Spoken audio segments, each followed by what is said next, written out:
ಸ್ವಾಗತ. ನಾನು ನಿಮ್ಮ PS ನಾಯ್ಕೋಡಿ. ದಿನಾಂಕ 3/3/2025 ಸೋಮವಾರ ದಿನದಂದು ಮಕ್ಕಳಿಗೆ ಕಾನೂನು ಅರಿವು ನೆರವು ಜಾಗೃತಿ ಕಾರ್ಯಕ್ರಮವನ್ನು ಮಂಡ್ಯ ಮಹಿಳಾ ಸರ್ಕಾರಿ ಬಾಲಕಿಯರ ಕಾಲೇಜಿನಲ್ಲಿ ಏರ್ಪಡಿಸಲಾಗಿದೆ. ಬೆಳಗ್ಗೆ ಸಮಯ 9:30ಕ್ಕೆ ಕಾನೂನು ಅರಿವು ಕಾರ್ಯಕ್ರಮಕ್ಕೆ ಮಂಡ್ಯ ನ್ಯಾಯಾಧೀಶರುಗಳು ಹಾಗೂ ಪೊಲೀಸ್ ಕಮಿಷನರ್ ಹಾಗೂ ವಕೀಲರು ಆಗಮಿಸುತ್ತಿದ್ದು, ಈ ಕಾರ್ಯಕ್ರಮಕ್ಕೆ ಕಾನೂನು ನೆರವು ಪಡೆಯ ಬಯಸುವ ಬಂಧುಗಳು ಮಕ್ಕಳು ಆಗಮಿಸಿ ಕಾನೂನು ನೆರವನ್ನು ಪಡೆದುಕೊಳ್ಳಿ. ಈ ಕಾರ್ಯಕ್ರಮವನ್ನು ಮಂಡ್ಯ ಜಿಲ್ಲೆ ಮಹಿಳಾ ಮಕ್ಕಳ ಅಧ್ಯಕ್ಷರಾದ ರಜನಿ ರಾಜ್ ಅವರು ಆಯೋಜಿಸಿದ್ದಾರೆ. ಮಾತನಾಡ್ತೀನಿ, ಸಂವಾದ ಮಾಡಬೇಕು, ಇಂಟ್ರಾಕ್ಷನ್ ಮಾಡಬೇಕು, ನನಗೆ ಕಾಲೇಜ್ನವರು ಅದಕ್ಕೊಂದು ಅವಕಾಶ ಮಾಡಿಕೊಡ್ತಾರೆ ಅಂತ ನಾನು ಬಯಸ್ತೇನೆ. ಮತ್ತೆ ಈ ದಿನ ಈ ಹಿಂದಿನ ಪ್ರೋಗ್ರಾಂನಲ್ಲಿ ಕಾನೂನಿನ ಅರಿವು ಬಗ್ಗೆ ಎಲ್ಲ ಮಾತನಾಡಲು ಗಣ್ಯ ವ್ಯಕ್ತಿಗಳು ಇದ್ದಾರೆ. ಅವರೆಲ್ಲರೂ ನಿಮ್ಮನ್ನು ಉದ್ದೇಶಿಸಿ ಇವತ್ತು ಮಾತನಾಡುತ್ತಾರೆ. ಮತ್ತೊಂದು ದಿನ ನಾನು ನಿಮ್ಮನ್ನೆಲ್ಲ ಉದ್ದೇಶಿಸಿ ಮಾತನಾಡ್ತೀನಿ ಅಂತ ಹೇಳಿಕೊಂಡು ಈ ಉದ್ಘಾಟನೆ ಮಾಡಿ ಈ ಸಮಾರಂಭವನ್ನ ಔಪಚಾರಿಕವಾಗಿ ಎಲ್ಲರಿಗೂ ಶುಭ ಮುಂಜಾನೆ. ವೇದಿಕೆಯಲ್ಲಿ ಉಪಸ್ಥಿತರಾಗಿರುವ ಗಣ್ಯ ವ್ಯಕ್ತಿಗಳೇ, ಈ ಕಾಲೇಜಿನ ಟೀಚರ್ಸ್, ಲೆಕ್ಚರರ್ಸ್ ಮತ್ತು ನನ್ನ ನೆಚ್ಚಿನ ಮಕ್ಕಳೇ, ಇಲ್ಲಿ ಹೆಣ್ಮಕ್ಳನ್ನ ಎಷ್ಟೊಂದು ಜನನ ನೋಡುವಾಗ ತುಂಬ ಖುಷಿ ಆಗುತ್ತೆ. ಈಗ ನನಗೆ ಉದ್ಘಾಟನಾ ಭಾಷಣ ಎಲ್ಲ ಮಾಡೋಕ್ಕೆ ಬರೋದಿಲ್ಲ, ನನಗೆ ಕೋರ್ಟಲ್ಲಿ ಕೆಲಸ ಮಾಡೋಕ್ಕೆ ಮಾತ್ರ ಬರುತ್ತೆ. ನಿಮ್ಮನ್ನೆಲ್ಲ ಉದ್ದೇಶಿಸಿ ಮಾತನಾಡಿ ಅಂತ ಹೇಳಿದರೆ ಔಪಚಾರಿಕವಾಗಿ ನನಗೆ ಮಾತನಾಡಕ್ಕೆ ಬರೋದಿಲ್ಲ. ಆದರೆ ಮಕ್ಕಳನ್ನೆಲ್ಲ ನೋಡುವಾಗ ಮಕ್ಕಳನ್ನ ಉದ್ದೇಶಿಸಿ ಸ್ವಲ್ಪ ಹೊತ್ತು ಮಾತಾಡಬೇಕು ಅನ್ನೋ ತುಂಬ ಅತಿಯಾದ ಆಸೆ ನನಗಿದೆ. ಸಮಯದ ಮಿತಿಯಿಂದ ನಾನು ಚಿಕ್ಕದಾಗಿ ಹೇಳ್ತೀನಿ. ಇಲ್ಲಿ ಕಾನೂನು ಅರಿವು ಎಲ್ಲರಿಗೂ ತಲುಪಬೇಕು ಅನ್ನೋ ಉದ್ದೇಶದಿಂದ ಈ ಒಂದು ಸಮಾರಂಭವನ್ನ ಇಲ್ಲಿ ಆಯೋಜಿಸಿದ್ದಾರೆ. ಮತ್ತೊಂದು ದಿನ ನಾನು ಈ ಎಲ್ಲ ಮಕ್ಕಳನ್ನು ಉದ್ದೇಶಿಸಿ ಒಂದು ಹವರ್ ಆದರೂ ನನಗೆ ನೀವು ಕಾಲೇಜ್ನವರು ಅವಕಾಶ ಮಾಡಿಕೊಡ್ಬೇಕು. ನನಗೆ ಮಕ್ಕಳನ್ನೆಲ್ಲ ಉದ್ದೇಶಿಸಿ ಮಾತನಾಡೋದು ತುಂಬ ಇದೆ. ನನಗೆ ಕರೆಕ್ಟಾಗಿ ಬೇಕಾಗಿರೋ ಈ ಪ್ರಾಯದ ಮಕ್ಕಳಿಗೆ ಒಂದಷ್ಟು ನನ್ನ ಅನುಭವಗಳು, ಈ ಸಮಾಜದಲ್ಲಿ ಉಂಟಾಗುವ ಥ್ರೆಟ್ಗಳೆಲ್ಲ ಇದೆಯಲ್ಲ, ಇದ್ರ ಬಗ್ಗೆ ಮತ್ತೆ ಸಮಾಜದಲ್ಲಿ ಹೇಗೆ ನಾವು ಸುರಕ್ಷಿತವಾಗಿ ಇರಬೇಕು ಅನ್ನೋದ್ರ ಬಗ್ಗೆ ನನ್ನ ಅನುಭವಗಳನ್ನ ಈ ಮಕ್ಕಳ ಹತ್ರ ಹಂಚ್ಕೊಳ್ಬೇಕು ಅಂತ ನನಗೆ ತುಂಬಾ ಆಸೆ ಇದೆ. ಎಕ್ಸ್ಪೆಷಲಿ ಹೆಣ್ಣು ಮಕ್ಕಳ ಜೊತೆಲಿ ಈ ಪ್ರಾಯದ ಹೆಣ್ಣು ಮಕ್ಕಳು ನನ್ನ ಟಾರ್ಗೆಟ್ ಇವರೇ ನನಗೆ ಬೇಕಾದವರು. ಅದಕ್ಕೆ ಇವತ್ತಿಗೆ ನೋಡಿದಾಗ ನನಗೆ ಬಿಟ್ಟು ಹೋಗಕ್ಕೆ ಮನಸ್ಸೇ ಆಗ್ತಾ ಇಲ್ಲ. ಆದ್ರೂ ಸಮಯ ಮತ್ತೆ ನನ್ನ ಕರ್ತವ್ಯದ ಒತ್ತಡ ಆದ್ರಿಂದ ನಾನು ಇವತ್ತು ಬೇಗ ಹೋಗ್ತಾ ಇದ್ದೀನಿ. ಅದಕ್ಕೆ ಆದಷ್ಟು ತಪ್ಪನ್ನ ಕಡಿಮೆ ಮಾಡಿ ಒಳ್ಳೇದನ್ನ ಮಾಡಿದಾಗ ನಮಗೆ ಬೇರೆಯವ್ರು ಒಳ್ಳೇದು ಬಯಸ್ತಾರೆ. ನಾವು ಬೇರೆಯವ್ರಿಗೆ ಯಾವ ರೀತಿ ಒಳ್ಳೇದು ಬಯಸ್ತೀರಿ ಅದೇ ಥರ ಬೇರೆಯವರು ಸಹ ನಮಗೆ ಒಳ್ಳೇದು ಬಯಸ್ತಾರೆ. ಅದರಿಂದ ಏನು ಹೆಣ್ಮಕ್ಳಿಗೆ ಕೊಟ್ಟಿರೋಂಥ ಒಂದು ಅವಕಾಶಗಳನ್ನ ಸದುಪಯೋಗ ಪಡಿಸ್ಕೊಡ್ರಿ. ಮತ್ತು ಕೊನೆಯದಾಗಿ ಇನ್ನೊಂದು ಹೇಳ್ಬೇಕಂತಂದರೆ, ಈ ಮಂಡ್ಯ ಜಿಲ್ಲೆಯಲ್ಲಿ ಬಾಲ್ಯ ವಿವಾಹ ಜಾಸ್ತಿ ಆಗ್ತಾ ಇದೆ ಮತ್ತು ಹೆಣ್ಣು ಭ್ರೂಣ ಹತ್ಯೆ ಕೂಡ ಜಾಸ್ತಿ ಆಗ್ತಾ ಇದೆ. ಈಗ ಬಹುಶಃ ಒಂದು 6 ಮಂತ್ಸಿಂದ ನಾವು ನಮ್ಮ ವಕೀಲ ಸಂಘದ ಎಲ್ಲರೂ ಸೇರಿಕೊಂಡು ಒಳ್ಳೊಳ್ಳೆ ಕಾರ್ಯಕ್ರಮಗಳನ್ನ ಮಾಡಿ ಇದನ್ನು ತಡೆಗಟ್ಟುವ ನಿಟ್ಟಿನಲ್ಲಿ ನಾವು ಅನೇಕ ಕಾರ್ಯಕ್ರಮಗಳನ್ನು ಸಹ ಮಾಡಿದ್ವಿ. ನಮ್ಮ ರಜನಿಯವರು ಸಹ ಅನೇಕ ಈ ಥರ ವಿಚಾರಗಳನ್ನೆಲ್ಲ ತಡೆದಿದ್ದಾರೆ ಮತ್ತು ಹೆಣ್ಮಕ್ಕಳ ಒಂದು ಅವ್ರಿಗೆ ಪ್ರೋತ್ಸಾಹ ನೀಡುವಂಥ ಕೆಲಸ ಸಹ ಮಾಡ್ಕೊಂಡು ಬರ್ತಾ ಇದ್ದಾರೆ. ಈ ಭ್ರೂಣ ಹತ್ಯೆ ಅನ್ನುವಂಥದ್ದು ಹೆಣ್ಮಕ್ಕಳನ್ನ ಸಂಖ್ಯೆಯನ್ನು ಕ್ಷೀಣ ಮಾಡ್ತಾ ಇದೆ. ಈಗ ನಾವು ರೇಷಿಯೋವನ್ನು ಹೋದಾಗ 1000 ಜನ ಪುರುಷರಿಗೆ 1000 ಜನ ಗಂಡು ಮಕ್ಕಳಿಗೆ ಹೆಣ್ಮಕ್ಳ ಸಂಖ್ಯೆ ಅಷ್ಟೊಂದಿಲ್ಲ. ಇದಕ್ಕೆ ಕಾರಣ ಏನಂತಂದರೆ ಹೆಣ್ಣು ಭ್ರೂಣ ಹತ್ಯೆ. ಆ ಹೆಣ್ಮಗು ಅಂದಿದ ತಕ್ಷಣ ಏನು ಭಯ ಬೀಳುವಂಥ ಅಗತ್ಯ ಇಲ್ಲ. ಯಾಕಂದರೆ ಇವತ್ತು ಈ ಸಂದರ್ಭದಲ್ಲಿ ಹೇಳೋಕ್ಕೆ ಇಷ್ಟಪಡ್ತೀನಿ, ನಿಜವಾಗಿ ಕೂಡ ತಂದೆ ತಾಯಿನ ಚೆನ್ನಾಗಿ ನೋಡ್ಕೊಳ್ಳೋವಂಥ ಈಗ ಇತ್ತೀಚಿನ ದಿನಗಳಲ್ಲಿ ಚೆನ್ನಾಗಿ ನೋಡ್ಕೊತಾ ಇರೋದಂದ್ರೆ ಅದು ಹೆಣ್ಮಕ್ಳು ಅಂತಂದರೆ ಹೆಮ್ಮೆಯಿಂದ ಹೇಳ್ಕೊಬೇಕು. ಹಿಂಗಿದ್ದಾಗ ನಾವು ಹೆಣ್ಮಕ್ಳು ಅಂದಿದ ತಕ್ಷಣ ಏನು ಭ್ರೂಣ ಹತ್ಯೆ ಮಾಡ್ತಾ ಇದ್ದಾರಲ್ಲ, ಅದನ್ನು ಬರೀ ವೈದ್ಯಕೀಯ ರಂಗ ಅಲ್ಲ, ಎಲ್ಲರೂ ಸಹ ತಡೆಯುವಂಥ ನಿಟ್ಟಿನಲ್ಲಿ ತಡೆದಾಗ ಮಾತ್ರ 1000 ಪುರುಷರಿಗೆ 1000ಕ್ಕಿಂತ ಹೆಚ್ಚಿನ ಮಹಿಳೆಯರು ಜನರಾಗಕ್ಕೆ ಸಾಧ್ಯ ಆಗುತ್ತೆ. ಆಗ ಮಾತ್ರ ದೇಶ ಅಭಿವೃದ್ಧಿ ಆಗೋಕ್ಕೆ ಸಾಧ್ಯ ಆಗುತ್ತೆ. ಇವತ್ತು ಹೆಣ್ಮಕ್ಳು ಎಲ್ಲೆಲ್ಲಿದ್ದಾರೆ ಬೇಕಾದ್ರೆ ನೋಡಿ, ಆ ಕುಟುಂಬ ಸಂತೋಷ ಸಮೃದ್ಧಿಯಿಂದ ಜೀವನ ಮಾಡ್ತಾ ಇದ್ದಾರೆ. ಇವತ್ತು ನನ್ನ ಮಕ್ಕಳು ಸಹ ಹೆಣ್ಮಕ್ಳು ಅನ್ನುವಂಥದ್ದನ್ನು ನಾನು ಖುಷಿಯಿಂದ ಹೇಳ್ಕೊಳ್ತೀನಿ. ಆ ಅನುಭವದಲ್ಲಿ ತಮಗೆಲ್ಲ ಕಾರ್ಯಕ್ರಮದಲ್ಲಿ ಉದ್ಘಾಟಕರಾಗಿ ಆಗಮಿಸಿರುವಂತಹ ಅಪರ ಮತ್ತು ಜಿಲ್ಲಾ ನ್ಯಾಯಾಧೀಶರಾದ ತ್ವರಿತಗತಿ ನ್ಯಾಯಾಧೀಶರಾದಂತಹ ಶ್ರೀಮತಿ ಮಂಜುಳಾ ಹೆಗ್ಡೆ ಅವರೇ, ಮತ್ತು ಈ ಕಾರ್ಯಕ್ರಮದ ಅಧ್ಯಕ್ಷತೆಯನ್ನು ವಹಿಸಿರುವಂತಹ ಡಾಕ್ಟರ್ ಗುರುರಾಜ್ ಪ್ರಭುರವರೇ, ಮುಖ್ಯ ಅತಿಥಿಗಳಾಗಿ ಭಾಗವಹಿಸಿರುವಂತಹ ವಕೀಲರ ಸಂಘದ ಅಧ್ಯಕ್ಷರಾದಂತಹ ರಾಜೇಂದ್ರರವರೇ, ಕಾರ್ಯದರ್ಶಿಯಾದಂತಹ ಸಿದ್ದರಾಜರವರೇ, ಮತ್ತು ಎಕ್ಸ್ DCP ಆದಂತಹ ಸಿದ್ದರಾಜರವರೇ, ಶ್ರೀಮತಿ ರಜನಿ ರಾಜರವರೇ, ಜಯಲಕ್ಷ್ಮೀರವರೇ, ಮಂಗಳಮ್ಮರವರೇ, ಪುಷ್ಪಲತಾರವರೇ, ರವಿಕಿರಣ್ ಅವರೇ, ಪ್ರಮುಖವಾಗಿ ಈ ಕಾರ್ಯಕ್ರಮದ ಕೇಂದ್ರ ಬಿಂದುಗಳಾದಂತಹ ನನ್ನ ನೆಚ್ಚಿನ ವಿದ್ಯಾರ್ಥಿನಿಯರೇ, ಎಲ್ಲ ಸಿಬ್ಬಂದಿ ವರ್ಗದವರೇ, ಪ್ರಾಧ್ಯಾಪಕರೇ, ಅಧ್ಯಾಪಕರೇ, ಈಗಾಗಲೇ ಈ ಒಂದು ವಾಸ್ತವಿಕ ನುಡಿದಲ್ಲಿ ಹೇಳಿದ್ರು, ಮಹಿಳೆ ಅಬಲೆ ಅಲ್ಲ ಸಬಲೆ ಅಂತ. ಈ ಒಂದು ಸಬಲೆ ಸಮಿತಿ ಅನ್ನುವಂಥದ್ದು ಮಾಡಿರುವಂಥದ್ದು ನಿಜವಾಗಿ ಸಹ ಒಂದು ಪ್ರಗತಿದಾಯಕ ಅಂದರೆ ತಪ್ಪಾಗಲಾರ್ದು. ಯಾಕಂದ್ರೆ 21ನೇ ಶತಮಾನ ಬಹುಶಃ ಹೆಣ್ಮಕ್ಳ ಶತಮಾನ ಅಂತಂದ್ರೆ ಅದನ್ನ ಹೆಮ್ಮೆಯಿಂದ ಹೇಳ್ಕೊಬೇಕಾಗುತ್ತೆ. ನಾವು ಸ್ವಾತಂತ್ರ್ಯ ಪೂರ್ವದಲ್ಲಿ ವೇದಗಳ ಕಾಲದಲ್ಲಿ ನೋಡೋದಾದ್ರೆ ಹೆಣ್ಮಕ್ಳಿಗೆ ಅಷ್ಟೊಂದು ಸ್ವಾತಂತ್ರ್ಯ ಇರಲಿಲ್ಲ. ಬರೀ ಗೃಹದ ಕೆಲಸಗಳಿಗೆ, ಗೃಹ ಬಂಧನದಲ್ಲಿ ಅಷ್ಟೇ ಸೀಮಿತಗೊಳಿಸಿದ್ರು. ಆದರೆ ಸ್ವಾತಂತ್ರ್ಯ ಏನು ಅನೇಕ ಮಹಾನುಭಾವರು ಏನು ಸ್ವಾತಂತ್ರ್ಯ ಪೂರ್ವದಲ್ಲಿ ಹೋರಾಟ ಮಾಡಿದ್ದಾರೆ, ಜ್ಯೋತಿಬಾ ಫುಲೆ ಇರ್ಬೋದು, ಮತ್ತು ಸ್ವಾತಂತ್ರ್ಯಕ್ಕೆ ಹೋರಾಟ ಮಾಡುವಂಥ ಕಿತ್ತೂರು ರಾಣಿ ಚೆನ್ನಮ್ಮ ಇರ್ಬೋದು, ಸರೋಜಿನಿ ನಾಯ್ಡು ಇರ್ಬೋದು, ಇವರೆಲ್ಲ ಸ್ವಾತಂತ್ರ್ಯ ಪೂರ್ವದಲ್ಲಿ ಹೋರಾಟ ಮಾಡುವಂಥದ್ದು ಮಹಿಳೆಯರ ಹಕ್ಕುಗಳಿಗಾಗಿ ಮತ್ತು ದೇಶದ ಸ್ವಾತಂತ್ರ್ಯಕ್ಕಾಗಿ. ಈ ಹಿನ್ನೆಲೆಯಲ್ಲಿ ನಮ್ಮ ದೇಶ ಸ್ವಾತಂತ್ರ್ಯ ಬಂದು ಅನೇಕ ಮಹಾನೀಯರ ಒಂದು ಇದರಿಂದ ಒಂದು ಶ್ರಮದಿಂದ ಸ್ವಾತಂತ್ರ್ಯನ ನಾವು ಪಡ್ಕೊಂಡ್ರಿ. ಸ್ವಾತಂತ್ರ್ಯ ಬಿಟ್ಕೊಟ್ಟಿರೋದಲ್ಲ, ಅದನ್ನ ಹೋರಾಟದ ಫಲವಾಗಿ ಪಡ್ಕೊಂಡ್ರಿ. ಸ್ವಾತಂತ್ರ್ಯ ಬಂದ್ಮೇಲೆ ಯಾವ ರೀತಿ ಸುಧಾರಣೆ ಆಗಬೇಕು ಅನ್ನೋಂಥ ಒಂದು ನಿಟ್ಟಿನಲ್ಲಿ ನೋಡಿದಾಗ ನಾವು ಇವತ್ತೆಲ್ಲ ಬಂದಿದ್ದ ಕಾರಣದಿಂದಾಗಿ ಕಾನೂನುಗಳನ್ನ ಜಾರಿಗೆ ತಂದು, ಕಾನೂನು ಅಂದ್ರೆ ಏನು, ಒಂದು ನಿಯಮ, ನಮಗೆ ನಾವೇ ಒಂದು ಮಾಡ್ಕೊಂಡಿರೋಂಥ ಒಂದು ನಿಯಮ, ಈ ರೀತಿ ಇರಬೇಕು, ಈ ರೀತಿ ಇರಬಾರ್ದು ಅನ್ನೋಂಥ ಒಂದು ರೀತಿ ನಿಯಮಗಳನ್ನ ನಾವು ಕಾನೂನು ಮೂಲಕವಾಗಿ ಜಾರಿಗೆ ಮಾಡಬೇಕು. ಅದರ ಉದ್ದೇಶ ಏನು, ಇನ್ನೊಬ್ಬರು ತೊಂದರೆ ಕೊಡುವಂಥದ್ದಲ್ಲ, ಎಲ್ಲರೂ ಸಹ ಚೆನ್ನಾಗಿರ್ಬೇಕು ಅನ್ನೋಂಥ ಉದ್ದೇಶ. ನಮಗೆ ಹಕ್ಕಿದೆ ಅಂದಾಗ ಇನ್ನೊಬ್ಬರ ಹಕ್ಕನ್ನ ನಾವು ಕಸಿದುಕೊಳ್ಳೋ ರೈಟ್ ನಮಗಿದೆಯಾ? ನಮಗೆ ಹಕ್ಕಿದೆ ಅಂದಾಗ ಇನ್ನೊಬ್ಬರ ಹಕ್ಕಿಗೂ ಸಹ ನಾವು ಬೆಲೆ ಕೊಡಬೇಕು, ಗೌರವ ಕೊಡಬೇಕು. ಆಗ ಮಾತ್ರ ನಮ್ಮ ಹಕ್ಕಿಗೆ ಬೇರೆಯವರು ಸಹ ಗೌರವ ಕೊಡ್ತಾರೆ. ನಮ್ಮ ಭಾರತ ಸಂವಿಧಾನದಲ್ಲಿ ಪ್ರತಿಯೊಬ್ಬ ಪ್ರಜೆಗೂ ಸಹ ಈಗಾಗಲೇ ತುಂಬಾ ಚೆನ್ನಾಗಿ ಹೇಳಿದ್ರು, ಗಂಡು ಹೆಣ್ಣು ಅನ್ನೋಂಥ ಭೇದ ಭಾವ ಮಾಡಲಿಲ್ಲ, ಎಲ್ಲರಿಗೂ ಸಹ ಸಮಾನತೆ ಹಕ್ಕನ್ನು ಕೊಟ್ಟಿದೆ. ಅನುಚ್ಛೇದ 14ರಲ್ಲಿ ಯಾವುದೇ ಜಾತಿ, ಧರ್ಮ, ಮತ ಯಾವುದೇ ರೀತಿ ಇದಿಲ್ಲದೆ ಎಲ್ಲರೂ ಸಹ ಕಾನೂನು ಮುಂದೆ ಸಮಾನರು. ಹಿಂಗಿದ್ದಾಗ ಏನು ಕಾನೂನು ಮುಂದೆ ಸಮಾನರು ಅಂತ ಬಂದಾಗ ನಾವೆಲ್ಲರೂ ಸಹ ಒಗ್ಗಟ್ಟಿಂದ ಜೀವನ ಮಾಡಬೇಕಾಗುತ್ತೆ. ಆಗ ಮಾತ್ರ ದೇಶ ಉದ್ಧಾರ ಆಗಕ್ಕೆ ಸಾಧ್ಯ. ಯಾಕಂದ್ರೆ ನಮ್ಮ ವೈಯಕ್ತಿಕ ಅಭಿವೃದ್ಧಿ ಜೊತೆಗೆ ಪರರ ಅಭಿವೃದ್ಧಿಗೂ ಸಹ ಒಳಿತು ಮಾಡಬೇಕು. ಒಳ್ಳೆಯದನ್ನ ಬಯಸಕ್ಕೆ ಏನನ್ನ ಕಾಸು ಕೊಡ್ಬೇಕಾ? ಒಳ್ಳೆಯದನ್ನ ಬಯಸಕ್ಕೆ ಒಳ್ಳೆ ಮನಸ್ಸಿರ್ಬೇಕು. ಮನುಷ್ಯ ಹುಟ್ಟ ಎಲ್ಲರೂ ಸಹ ಒಳ್ಳೆಯರಾಗೇ ಇರ್ತಾರೆ. ಬೆಳೀತಾ ಬೆಳೀತಾ ಆ ಪರಿಸ್ಥಿತಿಗೆ ಸಂದರ್ಭದಲ್ಲಿ ಅದನ್ನ ತೊಡಸ್ಕೊಂಡು ಕೆಟ್ಟವರಾಗಿ ಹೋಗ್ತಾ ಇದ್ದಾರೆ. ಅದೇ ಸ್ವಚ್ಛಂದದಿಂದ ಜೀವನ ಮಾಡ್ತಾ ಇದ್ದೀರಿ ಅಂದ್ರೆ ಅದನ್ನೆಲ್ಲ ಭಾರತ ಸಂವಿಧಾನದಿಂದ. ಆ ಭಾರತ ಸಂವಿಧಾನವನ್ನು ರಚಿಸಿದಂತಹ ಎಲ್ಲ ಮಹಾನುಭಾವರನ್ನ ಡಾಕ್ಟರ್ ಬಾಬಾ ಸಾಹೇಬ್ ಅಂಬೇಡ್ಕರ್ ಆದಿಯಾದಂತೆ ಎಲ್ಲರೂ ಸಹ ಈ ಸಂದರ್ಭದಲ್ಲಿ ನಿಂತ್ಕೊಂತೀರಿ. ಯಾಕಂದ್ರೆ ಸಂವಿಧಾನದಲ್ಲಿ ಮಹಿಳೆಯರ ಹಕ್ಕುಗಳಿಗೆ ವಿಶೇಷ ಆದ್ಯತೆ ಕೊಡಲಾಯಿತು. ಭಾರತ ಸಂವಿಧಾನದ ಅನುಚ್ಛೇದ 15 ಮಹಿಳೆಯರಿಗೆ ಮತ್ತೆ ಮಕ್ಕಳಿಗೆ ವಿಶೇಷ ಸೌಲಭ್ಯ ಮತ್ತು ನೆರವುಗಳನ್ನ ಮಾಡುವಂತ ನಿಟ್ಟಿನಲ್ಲಿ ರಾಜ್ಯ ಸರ್ಕಾರಗಳಿಗೆ ವಿಶೇಷ ಅಧಿಕಾರವನ್ನ ನೀಡಲಾಗಿದೆ. ಆ ನಿಟ್ಟಿನಲ್ಲಿ ನೋಡುವಂಥದ್ದಾದ್ರೆ ಈಗ ಈ 21ನೇ ಶತಮಾನ ನಾನು ಈಗಾಗಲೇ ಹೇಳಿದೆ ಮಹಿಳೆಯರ ಶತಮಾನ ಅಂತ, ಅದು ನಿಜಕ್ಕೂ ಸಹ ಸಮರ್ಥನೆ ಅಂತ ಕಾಣುತ್ತೆ. ಯಾಕಂದ್ರೆ ರಾಜ್ಯ ಸರ್ಕಾರ ಸಹ ಸ್ತ್ರೀ ಶಕ್ತಿ ಯೋಜನೆ ಕೊಟ್ಟಿದೆ. ಎಲ್ಲ ಮಹಿಳೆಯರಿಗೂ ಸರ್ಕಾರಿ ಬಸ್ಗಳಲ್ಲಿ ಫ್ರೀ ಅನ್ನುವಂಥದ್ದನ್ನ ಸಹ ಮಾಡಿದೆ. ಇದೆಲ್ಲ ಒಂದು ಪ್ರೋಗ್ರೆಸಿವ್ ಅಂತ ಅನ್ನುವಂಥದ್ದನ್ನ ಖುಷಿ ಪಡಬೇಕಾಗಿರುವಂಥದ್ದು. ನಮಗೆಲ್ಲ ಗೊತ್ತಾದ ಇವತ್ತಿನ ನಮ್ಮ ಭಾರತದ ಗೌರವಾನ್ವಿತ ರಾಷ್ಟ್ರಪತಿ ದ್ರೌಪದಿ ಮುರ್ಮು ಅವರು ಸಹ ಮಹಿಳೆ ಅನ್ನುವಂಥದ್ದು ನಾವು ಹೆಮ್ಮೆಯಿಂದ ಹೇಳ್ಕೊಬೇಕಾಗುತ್ತೆ.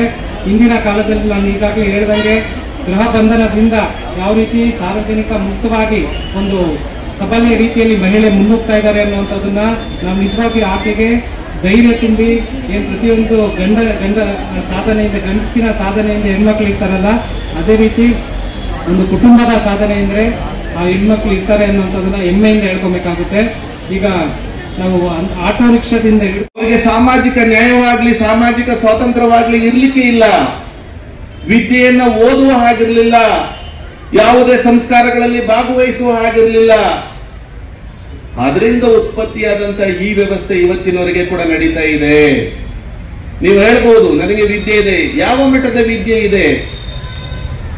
ಸಂವಿಧಾನಕ್ಕೆ ಮುಂಚೆ ಮಹಿಳೆಯರ ಸ್ಥಿತಿಗತಿ ಹೇಗಿತ್ತು? ಸತಿ ಸಹಗಮನವನ್ನ ಮಾಡ್ತಕ್ಕಂಥ ಪದ್ಧತಿ ಇತ್ತು. ವಿದ್ಯೆಯನ್ನ ಕಲಿಯಲೇಬಾರದು ಅಂತ ಇತ್ತು. ಮಹಿಳೆ ಅಂತ ಹೇಳಿದ್ರೆ ಕೇವಲ ಮಕ್ಕಳನ್ನ ಮಾತ್ರ ಮಾಡಿಕೊಂಡು ಗಂಡ ಹೇಳಿದ ಹಾಗೆ ಅಧೀನಳಾಗಿ ಬದುಕಬೇಕು ಅಂತಕ್ಕಂಥ ವ್ಯವಸ್ಥೆಯನ್ನ ಸ್ವಾತಂತ್ರ್ಯ ಪೂರ್ವದವರೆಗೆ ನಾವೆಲ್ಲ ಒಪ್ಕೊಂಡಿದ್ವಿ. ಅದರ ಪ್ರತೀಕವಾಗಿ ಸಾಕ್ಷರತೆಯ ಕ್ಷೇತ್ರದಲ್ಲಿ 5% ಕೂಡ ಮಹಿಳೆಯರಿಗೆ ವಿದ್ಯೆ ಇರಲಿಲ್ಲ. 4ನೇ ವರ್ಣದ ಶೂದ್ರರಲ್ಲಿ ಬರ್ತಕ್ಕಂಥ 6,000 ಜಾತಿಗಳು, ಬ್ರಾಹ್ಮಣನಲ್ಲದ, ಕ್ಷತ್ರಿಯನಲ್ಲದ, ವೈಶ್ಯನಲ್ಲದ 4ನೇ ವರ್ಣದ ಸುಮಾರು 6,000 ಜಾತಿಗಳ ಪುರುಷ ಮಹಿಳೆಯರು. ಬ್ರಾಹ್ಮಣ ಮಹಿಳೆಯನ್ನು ಒಳಗೊಂಡ ಹಾಗೆ ಅವಳಿಗೆ ಯಾವುದೇ ವಿಶ್ವವಿದ್ಯಾನಿಲಯಕ್ಕಾಗ್ಲಿ ಪೆನ್ನು ಪುಸ್ತಕವನ್ನು ಇಡಲಿಕ್ಕೆ ಹಕ್ಕು ಅಧಿಕಾರ ಇರಲಿಲ್ಲ ಅಂತಕ್ಕಂಥದ್ದನ್ನ ಇತಿಹಾಸ ಓದಿದ ನೀವು ಅರ್ಥ ಮಾಡ್ಕೊಳ್ಬೇಕು. ಇಂಥ ಎಲ್ಲ ಹೀನ ಪದ್ಧತಿಯಿಂದ ಈ ದೇಶದಲ್ಲಿ ಬೌದ್ಧಿಕ ದಿವಾಳಿತನ ಆಯಿತು, ಮಾನವ ಸಂಪನ್ಮೂಲ ನಶಿಸಿ ಹೋಯಿತು, ಪುರುಷ ಮಹಿಳೆ ಎನ್ನುವ ತಾರತಮ್ಯ ಜಗಜ್ಜಾಹೀರಾಯಿತು. ಅದರಿಂದ 50% ಅದಕ್ಕಿಂತ ಹೆಚ್ಚು ಕಡಿಮೆ ಇರತಕ್ಕಂಥ ಮಹಿಳೆಯರಿಗೆ ವಿದ್ಯೆ ಇರಲಿಲ್ಲ. ಪುರುಷರಲ್ಲಿ ಕೂಡ ಒಂದು ವರ್ಗಕ್ಕೆ, ಒಂದು ಬೃಹತ್ ಸಮುದಾಯಕ್ಕೆ ವಿದ್ಯೆ ಇರಲಿಲ್ಲ. ಹಾಗಿದ್ರೆ ಸ್ವಾತಂತ್ರ್ಯ ಪೂರ್ವದಲ್ಲಿ ಈ ದೇಶ ಸಾಧಿಸಿದ ಪ್ರಗತಿ ಏನು? ಖಂಡಿತ ಇಲ್ಲ. 563 ಜನ ರಾಜ ಮಹಾರಾಜ ಸಾಮಂತರುಗಳು ತಮ್ಮಲ್ಲೇ ಬಡಿದಾಡ್ಕೊಳ್ತಾ ಇದ್ರು. ಯಾವುದೇ ಇಂಟರ್ನ್ಯಾಷನಲ್ ಪಾಲಿಸಿ ಇರಲಿಲ್ಲ, ಒಂದು ಕರೆನ್ಸಿ ದೇಶಕ್ಕೆ ಇರಲಿಲ್ಲ. ಅಭಿವೃದ್ಧಿ ಅಂದ್ರೆ ಏನು? ಇವತ್ತು ಹೇಳ್ತಾರೆ, ನನ್ನ ಮಗಳು ಅಮೆರಿಕೆಯಲ್ಲಿ ಸಾಫ್ಟ್ವೇರ್ ಇಂಜಿನಿಯರ್ ಇದ್ದಾಳೆ, ನನ್ನ ಮಗಳು ಡಾಕ್ಟರ್ ಇದ್ದಾಳೆ, ನನ್ನ ಮಗಳು ಮಿಮ್ಸ್ ಅಲ್ಲಿ ಡಾಕ್ಟರ್ ಓದ್ತಾ ಇದ್ದಾರೆ, ಎಂಜಿನಿಯರ್ ಮಾಡ್ತಾ ಇದ್ದಾರೆ, ನಮ್ಮ ಮಗಳು ಎಲ್ಲ ನೋಡಿ ಎಷ್ಟು ಮಹಿಳಾ ಟೀಚರ್ಸ್ ಲೆಕ್ಚರರ್ಸ್ ನಮ್ಮ ಮುಂದೆ ಇದ್ದಾರೆ. ಈಗ ಇಂಥ ಸಾಧ್ಯತೆಗಳು ಸ್ವಾತಂತ್ರ್ಯ ಪೂರ್ವದಲ್ಲಿ ಇಲ್ಲ. ಅದನ್ನ ಮನದಟ್ಟು ಮಾಡಲಿಕ್ಕಾಗಿ ಇವತ್ತಿನ ಕಾನೂನು ಅರಿವು ಕಾರ್ಯಾಗಾರ. ಅಂತ ಅವಕಾಶಗಳು ನಿಮಗೆ ಸಿಕ್ಕಿದ್ದು ಸ್ವಾತಂತ್ರ್ಯ ಬಂದ ಮೇಲೆ. ಜನವರಿ 26, 1950ನೇ ಇಸವಿಯಲ್ಲಿ ನಾವು ಗಣತಂತ್ರ ವ್ಯವಸ್ಥೆಯನ್ನು ಒಪ್ಪಿ ಒಕ್ಕೂಟ ವ್ಯವಸ್ಥೆಯಲ್ಲಿ India is a union, India adapt and accept the Indian constitution ಅನ್ನುವ ಆಧಾರ ಬೇಡ. ಈಗ ನಾವೆಲ್ಲ ನೋಡ್ತಾ ಇದ್ದೀರಿ 498 ಡೌರಿ ಕೇಸಸ್ ಸಂಬಂಧಪಟ್ಟಂಗೆ ಅದರಲ್ಲಿ ಒಂದಷ್ಟು ನಿಜಾನೂ ಇರ್ಬೋದು, ಒಂದಷ್ಟು ಸುಮ್ಮನೆ ಹಾಕುವಂಥದ್ದು ಸಹ ನೋಡ್ತಾ ಇದ್ದೀವಿ. ಅದರಿಂದ ಕಾನೂನು ಇರುವಂಥದ್ದು ಹೆಣ್ಮಕ್ಳ ರಕ್ಷಣೆಗೋಸ್ಕರ. ಆ ಒಂದು ಕಾನೂನಿನ ಬಲದಿಂದ, ಆ ಒಂದು ರಕ್ಷಣೆಯಿಂದ ನೀವು ಅಭಿವೃದ್ಧಿ ಆಗಿ, ಅದು ನಿಮ್ಮ ಅಭಿವೃದ್ಧಿಗೋಸ್ಕರ ಮಾಡಿರುವಂತಹ ಕಾನೂನು. ಅದರಿಂದ ಈ ಕಾನೂನುಗಳ ಉಪಯೋಗ ಆದಾಗ ಮತ್ತೆ ಕಾನೂನಿನ ಭಯ ಅಂತಂದ್ರೆ ನಾವೇನು ಕಾನೂನಿಗೆ ಗೌರವ ಕೊಡಬೇಕು. ನಾವು ಕಾನೂನನ್ನ ಗೌರವಿಸಿದ್ರೆ ಕಾನೂನು ನಮ್ಮನ್ನು ಕಾಪಾಡುತ್ತೆ, ನಮಗೋಸ್ಕರ ಮಾಡಿರುವಂಥ ಕಾನೂನು. ಈಗ ರಾಜ್ಯಶಾಸ್ತ್ರದ ಪಿತಾಮಹ ಅವ್ರು ಹೇಳಿರುವಂಥ ಪ್ರಕಾರ ಮಾನವ ಸಂಘಜೀವಿ, ಒಬ್ಬಟ್ಟಿಯಾಗಿ ಬದುಕಕ್ಕಾಗಲ್ಲ. ಮಾನವ ಸಂಘಜೀವಿ ಎಂದಾಗ ಪ್ರತಿಯೊಬ್ಬರು ಸಹ ಮನುಷ್ಯರಿದ್ದೇ ಇರ್ತಾರೆ. ನಾನು ಬದುಕಬೇಕು ಮತ್ತೆ ತಾವು ಇನ್ನೊಬ್ರು ಸಹ ಬದುಕಬೇಕು ಅನ್ನೋವಂಥ ಕಲ್ಪನೆದಲ್ಲಿದ್ದಾಗ ಬಹುಶಃ ಸಮಾಜ ಅಭಿವೃದ್ಧಿ ಆಗುತ್ತೆ. ಇಲ್ಲ ಅಂತಂದ್ರೆ ಬರೀ ಏನು ದೇಶ ಅತಿಯೇ ಆಗಿಂದಾಗಿ Indian constitution up to the age of 14 years ನಿಮಗೆ there is a mandatory subject, free education provided to all the genders like male and females. ಅದು ಗೊತ್ತಿದೆ ನಿಮಗೆ. ಈ ಉಚಿತ ಶಿಕ್ಷಣವನ್ನ ಬಹುಶಃ ನಮ್ಮ ದೇಶದಲ್ಲಿ ಸಿಗ್ತಾ ಇಲ್ಲ. ನಿಮಗೆ ಗೊತ್ತಿದೆ ಕಾನ್ವೆಂಟ್ ದರೋಡೆ ದಂಧೆ ಹೇಗೆ ನಡೀತಾವೆ ಅಂತೇಳಿ. ಆದ್ರೆ ನಾವು ಕಾನೂನಿನಲ್ಲಿ ಉಚಿತ ಶಿಕ್ಷಣವನ್ನ ಕೊಡ್ತೇವೆ ಅಂತ ಹೇಳಿ we are guaranteed to the society. ಆ ಶಿಕ್ಷಣವನ್ನ ಪಡೆದಂತಹ ನಾವು ಹೇಗಿರ್ಬೇಕು ಅಂತ ಒಬ್ಬರು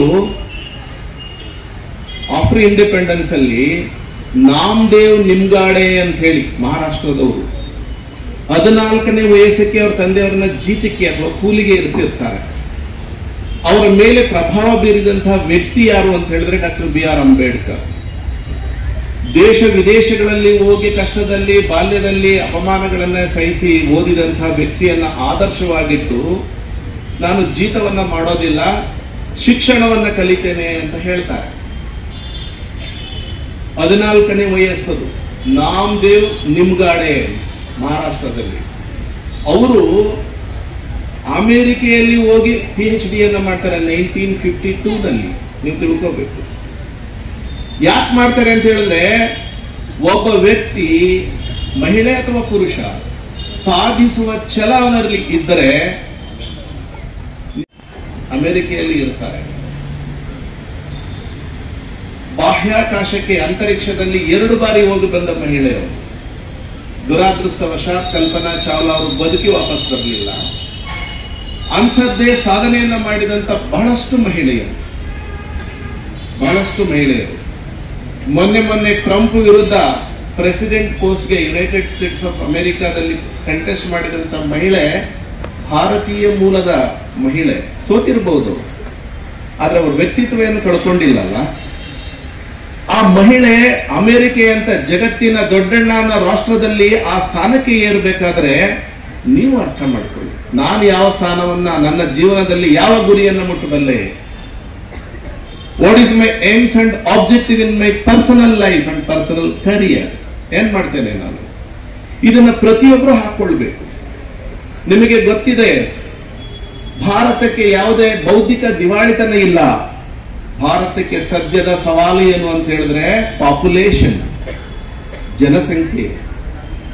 ಚೀನಾವನ್ನ ಹಿಂದಿಕ್ಕಿ 150 ಕೋಟಿ ಜನರನ್ನ ತನ್ನ ಒಡಲಿ ಹಾಕೊಂಡು ಈ ದೇಶ ವಿಲವಿಲ ಒದ್ದಾಡ್ತಾ ಇದೆ. ಭಾರತ ಮಾತೆ ಅರ್ಥ ಮಾಡ್ಕೊಳ್ಳಿ. ಮಾಲ್ಥೂಸಿಯನ್ ಥಿಯರಿ ಆಫ್ ಪಾಪ್ಯುಲೇಷನ್ ನೀವು ಓದ್ತೀರಿ ಹ್ಯುಮ್ಯಾನಿಟೀಸ್ ಅಲ್ಲಿ, ಅದು ವಾಟ್ ಇಟ್ ರಿವೀಲ್ಸ್ ಓದ್ತೀರಿ ನೀವು. ಇಂಥ ದೇಶದಲ್ಲಿ ಎಲ್ಲ ವಿಶ್ವವಿದ್ಯಾನಿಲಯಗಳು ಇವತ್ತು ಈ ಮಂಡ್ಯದ ಡಿಗ್ರಿ ಕಾಲೇಜು ಅಟಾನಮಸ್ ಸ್ಟೇಟಸ್. ನಿಜವಾಗೂ ಸಹ ಪುರುಷ ಮತ್ತೆ ಮಹಿಳೆಗೆ ಯಾವುದೇ ರೀತಿ ಭೇದ ಭಾವ ಇಲ್ಲ, ಎಲ್ಲರೂ ಸಹ ಒಂದೇ ಅನ್ನುವಂಥ ನಿಟ್ಟಿನಲ್ಲಿ ಒಂದು ಉದ್ದೇಶದಲ್ಲಿ ಅದನ್ನು ಮಾಡಲಾಗಿದೆ ಅಂತ ನಾನು ಈ ಸಂದರ್ಭದಲ್ಲಿ ಹೆಮ್ಮೆಯಿಂದ ಹೇಳ್ಕೊಂತೀನಿ. ಯಾಕಂದ್ರೆ ಏನ್ ಮಹಿಳೆಯರಿಗೆ 33% ರಿಸರ್ವೇಶನ್ ಸಹ ಸಿಕ್ಕಿದೆ, ಅದನ್ನ ಮೀರಿ ಮಹಿಳೆಯರು ಜನರಲ್ ಮೆರಿಟ್ ಅಲ್ಲೇ ತಗೊಳ್ತಾ ಇದ್ದಾರೆಲ್ಲ. ಪ್ರತಿಯೊಂದು ಹುದ್ದೆನೂ ಸಹ ಇವತ್ತು IAS, IPS ಮತ್ತೆ KS ಅಂತಹ ಒಳ್ಳೆ ಸ್ಪರ್ಧಾತ್ಮಕ ನಮ್ಮ ಜುಡಿಷಿಯರಿನೂ ಸೇರಿ ಈಗಾಗಲೇ ನಮ್ಮ ತ್ವರಿತಗತ ನ್ಯಾಯಾಧೀಶರು ಸಹ ಜಿಲ್ಲಾ ನ್ಯಾಯಾಧೀಶರು ಹೀಗೆ ಅತಿ ಹೆಚ್ಚಿನ ಮಟ್ಟದಲ್ಲಿ ಸಾಧನೆ ಮಾಡ್ತಾ ಇರುವಂಥದ್ದು ಹೆಣ್ಮಕ್ಳಪ್ಪ ಅಂತಂದ್ರೆ ನಿಜವಾಗಿ ಅದನ್ನ ಸಬಲೆ ಅಂತ ಹೇಳಕ್ಕೆ ನಮ್ಗೆ ನಿಜವಾಗ್ಲೂ ಕೂಡ ಖುಷಿ ಆಗುತ್ತೆ, ಹೆಮ್ಮೆ ಆಗುತ್ತೆ. ಈಗ ನಾವು ಮಹಿಳೆಯರಿಗೆ ಸಂಬಂಧಪಟ್ಟಂತಹ ಕಾನೂನುಗಳು ಮತ್ತೆ ಅವ್ರಿಗಿರುವಂಥ ರಕ್ಷಣೆಗಳ ಬಗ್ಗೆ ನೋಡುವಂಥದ್ದಾದ್ರೆ 2005 ಈಗಾಗಲೇ ಹಿಂದೂ ಉತ್ತರಾಧಿಕಾರ ಅಧಿನಿಯಮ 2005 ತಿದ್ದುಪಡಿ ಪ್ರಕಾರ ಹೆಣ್ಮಕ್ಳಿಗೆ ಈಕ್ವಲ್ ಪಾರ್ಟಿಷನ್ ಸೂತ್ರಗಳಲ್ಲಿ ಸುತ್ತಾರ್ಜಿತ ಆಸ್ತಿಗಳಲ್ಲಿ ಈಕ್ವಲ್ ಶೇರ್ ಕೊಡಬೇಕು ಅನ್ನುವಂಥದ್ದನ್ನ ಏನು ಪರಿಕಲ್ಪನೆ ಬಂತು, ಅದು ಬಹುಶಃ ಹೆಣ್ಮಕ್ಳಷ್ಟೇ ಸಮ ಅನ್ನುವಂಥದ್ದನ್ನ ಎತ್ತಿ ತೋರಿಸುತ್ತೆ. ಮತ್ತೆ DV ಆಕ್ಟ್ 2005 ಜಾರಿಗೆ ಬಂದಂತ DV ಆಕ್ಟ್ ಏನು ಮನೆಯಲ್ಲಿ ಗೃಹ ದೌರ್ಜನ್ಯದಿಂದ ಗಂಡ ಆಗ್ಬೋದು, ಅತ್ತೆ ಆಗ್ಬೋದು, ಸೊಸೆ ಆಗ್ಬೋದು, ಅಥವಾ ಅವ್ರ ಮನೆಯಲ್ಲಿರುವಂತಹ ಅಂತರಿಕ್ಷ ಚಾಲನೆವರೆಗೂ ಸಹ ಹೆಣ್ಮಕ್ಳು ಮುಂದೆ ಬಂದಿದ್ದಾರೆ. ಮತ್ತೆ ಪ್ರತಿಯೊಂದು ನಾವು SSLC ರಿಸಲ್ಟ್ ಇರ್ಬೋದು, PUC ರಿಸಲ್ಟ್ ಇರ್ಬೋದು, ಡಿಗ್ರಿ ರಿಸಲ್ಟ್ ಇರ್ಬೋದು, ಬಹುಶಃ ಎಲ್ಲ ಪ್ರಿನ್ಸಿಪಾಲ್ಸ್ ಅಥವಾ ಅಧ್ಯಾಪಕರು ಇಲ್ಲೇ ಇದ್ದಾರೆ. ಟಾಪರ್ ಬರುವಂಥದ್ದು ಅಂತಂದ್ರೆ ಹೆಣ್ಮಕ್ಳು. ಅಂದ್ರೆ ಹೆಣ್ಮಕ್ಳು ಯಾವ ರೀತಿ ಮುಂದೆ ಬರ್ತಾ ಇದ್ದಾರೆ ಅನ್ನೋಂಥದ್ದನ್ನ ನಾವು ನಿಜವಾಗಿ ಕೂಡ ಖುಷಿ ಪಡಬೇಕು. ಈ ಹಿಂದೆ ನಮಗೆ 1937 ಏನು ಹೆಣ್ಮಕ್ಳಿಗೆ ಆಸ್ತಿಗಳ ಹಕ್ಕು ಅನ್ನೋಂಥದ್ದು ನೋಡಿದಾಗ ಬರೀ ಜೀವನಾಂಶದ ಹಕ್ಕಿತ್ತು, ಹೆಣ್ಮಕ್ಳಿಗೆ ಅಬ್ಸಲ್ಯೂಟ್ ರೈಟ್ ಇರಲಿಲ್ಲ. ಸ್ತ್ರೀಧನದ ಹಕ್ಕಿತ್ತು. ಸ್ತ್ರೀಧನ ಅಂತಂದ್ರೆ ಅವ್ರ ತವ್ರ ಮನೆಯಿಂದ ಮದುವೆ ಸಮಯದಲ್ಲಿ ಏನೇನು ಆಸ್ತಿಗಳು ಕೊಡ್ತಾರೆ ಅದಕ್ಕೆ ಅಬ್ಸಲ್ಯೂಟ್ ರೈಟ್ ಇತ್ತು ಹೆಣ್ಮಕ್ಳಿಗೆ, ಅದಕ್ಕೆ ಬೇರೆಯವ್ರಿಗೂ ರೈಟ್ ಇರಲಿಲ್ಲ. ಆದ್ರೆ ಹಿಂದೂ ಉತ್ತರಾಧಿಕಾರ ಅಧಿನಿಯಮ 2005 ಜಾರಿಗೆ ಬಂದ ಮೇಲೆ ಮತ್ತೆ ರೀಸೆಂಟ್ ನಮ್ಮ ಗೌರವಾನ್ವಿತ ಸರ್ವೋಚ್ಚ ನ್ಯಾಯಾಲಯದ ತೀರ್ಪುಗಳ ಪ್ರಕಾರ ಪುರುಷನಷ್ಟೇ ಹೆಣ್ಮಕ್ಳು ಸಹ ಎರಡು ಸಿಮ್ಮು, ಎರಡೆರಡು ಮೊಬೈಲ್ ಸೆಟ್ ಇಟ್ಕೊಂಡಿದ್ದೀರಿ. How it is achieved by the Indian Space Research Organization? ಹೆಂಗೆ ಸಾಧ್ಯ ಮಾಡ್ಲಿಕ್ಕೆ ಆಯ್ತು? APJ ಅಬ್ದುಲ್ ಕಲಾಂ ನಿಮ್ಮ ಹಾಗೆ ವಿಷನರಿ, ಕನಸನ್ನ ಕಂಡಂತಹ ವ್ಯಕ್ತಿಯವರು, ಈ ರಾಷ್ಟ್ರದ ಪ್ರಥಮ ಪ್ರಜೆಯಾಗಿ ಕೂಡ ಅವರು ಕರ್ತವ್ಯವನ್ನ ಕೆಲಸವನ್ನ ಮಾಡಿದಂಥವರು. ಅವರು ನಮ್ಮಗಳಿಗೆ ಆದರ್ಶ ಆಗ್ಬೇಕು. ಅಂತ ಶಿಕ್ಷಣ ನಮಗೆ ಆದರ್ಶ ಆಗ್ಬೇಕು. ನೀವು ಯಾರೇ ಆಗಿರಿ ತೊಂದರೆ ಇಲ್ಲ. ಇತ್ತೀಚೆಗಷ್ಟೇ ನ್ಯಾಯಮೂರ್ತಿ ಇಂದು ಮಲ್ಹೋತ್ರಾ ಅಂತಕ್ಕವರು ಸುಪ್ರೀಂ ಕೋರ್ಟ್ ಜಸ್ಟಿಸ್ ಆದರು. ಒಂದು ಜುಡಿಷಿಯರಿಯಿಂದ ಬಂದಂತವರು ಅವರು. ಯಾಕೆ ಸಾಧ್ಯ ಆಯಿತು? ನಾವು ಯಾವ ವಿದ್ಯೆಯನ್ನ ಕಲಿತೇವೆ ಅದರಲ್ಲಿ ನಾವು ಅಚೀವ್ ಮಾಡಬೇಕು. ನಮ್ಮ ಸಾಮಾಜಿಕ ಪರಿಸ್ಥಿತಿ ಹೇಗಿದೆ? ಮಗಳು ವಯಸ್ಸಿಗೆ ಬಂದಿದ್ದಾರೆ ಅಥವಾ ಮಗ ವಯಸ್ಸಿಗೆ ಬಂದಿದ್ದಾರೆ, ಏನೋ ನನ್ನ ಜವಾಬ್ದಾರಿ ಅಂದ್ರೆ ಒಂದು ಹುಡುಗನಿಗೆ ಮದುವೆ ಮಾಡಿ ತಾಳಿ ಕಟ್ಟಿಸ್ಬಿಟ್ಟು ಅವನ ಜೊತೆ ತಲೆ ಬಗ್ಸಿ ಹಿಂದೆ ಜವಾಬ್ದಾರಿ ಇದೆ. ಮಹಿಳಾ ಸ್ವಾತಂತ್ರ್ಯವನ್ನ ಅವ್ರು ಹೇಗೆ ತಿಳ್ಕೊಂಡಿದ್ದಾರೆ ಅಂತ ಹೇಳಿದ್ರೆ, ತನ್ನ ಹದಿಹರೆಯದ ಯೌವನದ ವಯಸ್ಸಿನಲ್ಲಿ ತನ್ನ ಹೆಂಡತಿಯ ಜೊತೆ ಹೇಗಿತ್ತೋ ನನ್ನ ಮಗಳು ಹಾಗೆ ಸಭ್ಯಳಾಗಿರ್ಬೇಕು, ವಿನಮ್ರಳಾಗಿರ್ಬೇಕು. ನಾವು ಹಾಕಿದ ಲಕ್ಷ್ಮಣ ರೇಖೆಯನ್ನ ದಾಟಿ ಹೋಗಬಾರದು ಅಂತ ಪರಿಸ್ಥಿತಿಯಲ್ಲಿ ಇದೆ. ಇದಕ್ಕೆ ಹೊಣೆ ನೀವಲ್ಲ ಅಥವಾ ನಾವು ಅಲ್ಲ, ಈ ಸಾಮಾಜಿಕ ವ್ಯವಸ್ಥೆಯಲ್ಲಿ ಬೆಳೆದಂತ ಪರಿ. ಅದಕ್ಕಾಗಿಯೇ ನಮಗೆ ಪೂರ್ವೇತಿಹಾಸವನ್ನ ತಿಳಿಲಿಲ್ಲ ಅಂತ ಹೇಳಿದ್ರೆ ಅದಕ್ಕೆ ಉತ್ತರ ಕಂಡುಕೊಳ್ಳೋದು ಸ್ವಲ್ಪ ಕಠಿಣ ಅನಿಸುತ್ತೆ. ನಾವು ಅದೇ ಜಾಡಲ್ಲಿ ಹೋಗಿಬಿಡ್ತೇವೆ. ಏನು ಪೂರ್ವೇತಿಹಾಸ ಅಂತ ಹೇಳಿದ್ರೆ, ನೀವೇನು ಎಲ್ಲರೂ ಹಿಸ್ಟ್ರಿಯನ್ನೇ ಓದಬೇಕು ಅಂತಿಲ್ಲ. ಈ ದೇಶದ ಈ ನೆಲದ ಚರಿತ್ರೆ ನಿಮಗೆ ಅರಿವಿಲ್ಲ ಅಂತ ಹೇಳಿದ್ರೆ ಈ ನೆಲದ ಬಗ್ಗೆ ಯೋಚನೆ ಮಾಡುವ ಶಕ್ತಿ ಕೂಡ ನಮಗೆ ಬರುವುದಿಲ್ಲ ಅಂತಕ್ಕಂಥ ಹಿನ್ನೆಲೆಯಲ್ಲಿ ಸಿಂಧೂ ನದಿಯ ನಾಗರಿಕತೆ ಏನಿದೆಯಲ್ಲ ಈ ದೇಶದಲ್ಲಿ, ಆಗ ಈಜಿಪ್ಟಿನ ಹೊರತಾಗಿ ಬೇರಾವ ರಾಷ್ಟ್ರಗಳಲ್ಲಿ ಹೇಳ್ಕೊಳ್ತಕ್ಕಂಥ ಸಿವಿಲೈಸೇಷನ್, ಇಂಡೋ ವ್ಯಾಲಿ ಸಿವಿಲೈಸೇಷನ್ ಏನಿದೆಯಲ್ಲ ಜಗತ್ತಿನ ಪ್ರಥಮ ಇದು. ಹರಪ್ಪ ಮಹೇಂಜೋದಾರದ ಏನು ಈ ನಾಡನ್ನ ಅಥವಾ ಈ ರಾಷ್ಟ್ರಕ್ಕೆ ಒಂದು ಕೊಡುಗೆಯನ್ನು ನೀಡಿದರಲ್ಲ, ಸಾಂಸ್ಕೃತಿಕ ಕೊಡುಗೆಯನ್ನು ನೀಡಿದರಲ್ಲ, ನಗರ ನಿರ್ಮಾಣದ ವ್ಯವಸ್ಥೆಯನ್ನ ಮಾಡಿದರಲ್ಲ, ಜಗತ್ತಿನ ಯಾವ ರಾಷ್ಟ್ರದಲ್ಲಿ ಇಲ್ಲ. ಯುನೈಟೆಡ್ ಸ್ಟೇಟ್ಸ್ ಆಫ್ ಅಮೆರಿಕಾಗೆ ಎಷ್ಟು ವರ್ಷಗಳ ಇತಿಹಾಸ ಇದೆ. ಆದ್ರೆ ಒಂದು ಪುಟ್ಟ ರಾಷ್ಟ್ರ ಇಂಗ್ಲೆಂಡ್ ಭಾರತವನ್ನ ಸರಿಸುಮಾರು 250 ವರ್ಷಗಳ ಕಾಲ ತನ್ನ ಕಬ್ಜೆಗೆ ತೆಗೆದುಕೊಳ್ತು. ಮೊಘಲರು ಈ ರಾಷ್ಟ್ರಕ್ಕೆ ಬಂದು ದಾಳಿಯನ್ನ ಇಟ್ಟರು. ಕಾರಣ ಏನು ಅಂತ ಹೇಳಿದ್ರೆ ಆ ಕಾಲದಲ್ಲಿ ನಾನು ಹೆಚ್ಚು ಟೈಮನ್ನ ತೆಗೆದುಕೊಳ್ಳಕ್ ಆಗ್ತಾ ಇಲ್ಲ. ಯಾಕಂತ ಹೇಳಿದ್ರೆ ಆ ಇತಿಹಾಸಕ್ಕೆ ಕಾರಣ ಏನು ಅಂತ ಹೇಳಿದ್ರೆ ವೇದಿಕ್ ಪೀರಿಯಡ್ ಅಲ್ಲಿ ಮಹಿಳಾ ಸ್ವಾತಂತ್ರ್ಯವನ್ನ ಹೇಗೆ ಕಂಡ್ರು, ಋಗ್ವೇದದ ಕಾಲದಲ್ಲಿ ಮಹಿಳೆಯರನ್ನ ಹೇಗೆ ಕಂಡ್ರು, ವೇದಿಕ್ ಪೀರಿಯಡ್ ಆದ ಮೇಲೆ ನಾವು ಮನು ಪ್ರಣೀತ ವ್ಯವಸ್ಥೆಯನ್ನು ಒಪ್ಪಿಕೊಂಡ್ವಿ. ಸರಿಸುಮಾರು ಕ್ರಿಸ್ತಪೂರ್ವ 2ನೇ ಶತಮಾನ, ಕ್ರಿಸ್ತಪೂರ್ವ 1800ರಿಂದ 2800 ಅದು ಡಿಸೆಂಡಿಂಗ್ ಆರ್ಡರ್ಲಿ ಬರ್ತದೆ. ಅದು ಬಂದಂತ ಆರ್ಯರು ಅರ್ಥಾತ್ ವೈದಿಕರು, ಇವತ್ತೇನು ನಾವು ವರ್ಗ ವರ್ಣಗಳನ್ನಾಗಿ ಕಾಣ್ತೇವಲ್ಲ, ಅವರು ಈ ದೇಶಕ್ಕೆ ತಂದ ಒಂದು ಗಂಡಾಂತರ ಯಾವುದಿದೆ ಅಂತ ಹೇಳಿದ್ರೆ ಅದು ಮನು ಪ್ರಣೀತ ಧಾರ್ಮಿಕ ವ್ಯವಸ್ಥೆ. ಆ ಮನು ಏನ್ ಮಾಡ್ತಾನೆ ಅಂತ ಹೇಳಿದ್ರೆ ಚಾತುರ್ವರ್ಣವನ್ನ ಈ ದೇಶಕ್ಕೆ ಹೇರಲ್ಪಟ್ಟ ಮೇಲೆ ಮಹಿಳೆಯರನ್ನ ಮತ್ತು 4ನೇ ವರ್ಣದ ಶೋಷಿತ ಸಮಾಜವನ್ನ, ಶೂದ್ರ ಸಮಾಜವನ್ನೇ ಒಂದೇ ಕಬ್ಜೆಯಲ್ಲಿ ಇಡುತ್ತಾರೆ. ಮಹಿಳೆಯರಿಗೆ ಯಾವುದೇ ಸ್ವಾತಂತ್ರ್ಯವನ್ನ ಕೊಡುವುದಿಲ್ಲ. ಅಧ್ಯಾಯ 5 ಶ್ಲೋಕ 198, 199 ನೀವು ದಯಮಾಡಿ ಓದಿ, ನನ್ನ ಹತ್ರ ಇದೆ, ಓದಿ. Kerala is stood first. Kerala ಇವತ್ತು ಅಧಿಕಾರಿಗಳಾಗಿ, ನ್ಯಾಯಾಧೀಶರಾಗಿ, ರಾಜಕೀಯ ಕ್ಷೇತ್ರದಲ್ಲಿ ಬೆರಳೆಣಿಕೆಯಷ್ಟು ಮಹಿಳೆಯರು ಇವತ್ತು ಹೆಸರನ್ನ ಮಾಡಿದ್ದಾರೆ. ಅವರ ಹೆಸರೇನು ಹೇಳೋದು ಇಲ್ಲಿ ಅವಶ್ಯಕತೆ ಇಲ್ಲ. ಆದ್ರೆ ಅಷ್ಟು ಸಾಕೆ. ಪ್ರತಿಶತ 50ಕ್ಕೆ ಆಸುಪಾಸಿಗಿರ್ತಕ್ಕಂಥ ಮಹಿಳೆಯರಿಗೆ ಬೆರಳೆಣಿಕೆಯಷ್ಟು ಅವಕಾಶಗಳು ಸಾಕೆ. ಕೇವಲ ವಯೋಮಾನದ ಕಾರಣಗಳಿಗಾಗಿ ನಾವು ಇಂಥ ಅವಕಾಶಗಳಿಂದ ವಂಚಿತರಾಗಬೇಕೆ? ವಿದೇಶಗಳಲ್ಲಿ ಸಿಗುವಂತ ಸ್ಥಾನಮಾನಗಳು ಭಾರತೀಯ ಕಾಯ್ದೆ 2005 ಜಾರಿಗೆ ಬಂದಿದೆ. ಅದರ ಪ್ರಕಾರ ನ್ಯಾಯಾಲಯದಲ್ಲಿ ಅವರು ರಕ್ಷಣೆಯನ್ನು ಪಡ್ಕೊಬಹುದು, ಪ್ರತ್ಯೇಕ ವಾಸದ ರಕ್ಷಣೆ ಪಡ್ಕೊಬಹುದು, ಮಾನಿಟರಿ ಬೆನಿಫಿಟ್ ಪಡ್ಕೊಬಹುದು, ಮತ್ತೆ ಆಸ್ತಿಯನ್ನ ಮಾರಾಟ ಮಾಡುವಂಥದ್ದು ಅದಕ್ಕೆ ಸ್ಟೇ ಸಹ ಪಡ್ಕೊಬಹುದು. ಇತ್ಯಾದಿ ಕಾನೂನುಗಳು ಮಹಿಳೆಯರ ರಕ್ಷಣೆಗೋಸ್ಕರ ಬಂದಿರುವಂಥದ್ದು. ಮತ್ತೆ ಪ್ರಮುಖವಾಗಿ ಏನು 2012ರಲ್ಲಿ ಪೋಸ್ಕೋ ಕಾಯ್ದೆ ಜಾರಿಗೆ ಬಂತು, ಅದನ್ನ ಮಕ್ಕಳ ರಕ್ಷಣೆಗೋಸ್ಕರ. ನಾವು ಮಕ್ಕಳಂದ್ರೆ ಏನಂತ, ಮಕ್ಕಳು ಅಂತಂದ್ರೆ 18 ವರ್ಷ ಒಳಗಡೆ ಇರುವಂತ ಪ್ರತಿಯೊಂದು ಹೆಣ್ಮಗು ಆಗ್ಬೋದು ಅಥವಾ ಗಂಡು ಮಗು ಆಗ್ಬೋದು, ಅದನ್ನ ಮಗು ಅಂತೀವಿ ನಾವು. ಪೋಸ್ಕೋ ಕಾಯ್ದೆಯಲ್ಲಿ 18 ವರ್ಷ ಒಳಗಡೆ ಇರುವಂತ ಮಕ್ಕಳೆಲ್ಲ ಮಗು ಅಂತೀವಿ. ಈ ಮಕ್ಕಳ ಲೈಂಗಿಕ ದೌರ್ಜನ್ಯದಿಂದ ತಡೆಗಟ್ಟುವಂತ ಉದ್ದೇಶದಿಂದ 2012ರಲ್ಲಿ ಪೋಸ್ಕೋ ಒಂದು ಕಾಯ್ದೆ ಜಾರಿಗೆ ಬಂತು. ಇದು ನಿಜವಾಗಿ ಸಹ ಈ ಪೋಸ್ಕೋ ಕಾಯ್ದೆ ಅಡಿಯಲ್ಲಿ ತ್ವರಿತಗತಿ ನ್ಯಾಯಾಲಯಗಳು ಸಹ ಸ್ಥಾಪನೆ ಆದವು. ಇದರ ಪ್ರಮುಖ ಉದ್ದೇಶ ಯಾವುದೇ ಒಂದು ಏನಾರ ತೊಂದರೆ ಆದಾಗ ಹೆಣ್ಮಕ್ಕಳಿಗೆ ಶೀಘ್ರವಾಗಿ ಅವ್ರಿಗೆ ನ್ಯಾಯ ಸಿಗಬೇಕು, ಮತ್ತೆ ಏನು ತಪ್ಪಿತಸ್ಥರಿಗೆ ಶಿಕ್ಷೆ ಆಗಬೇಕು ಅಂತ. ಈ ಒಂದು ಕಾಯ್ದೆಯಲ್ಲಿ 10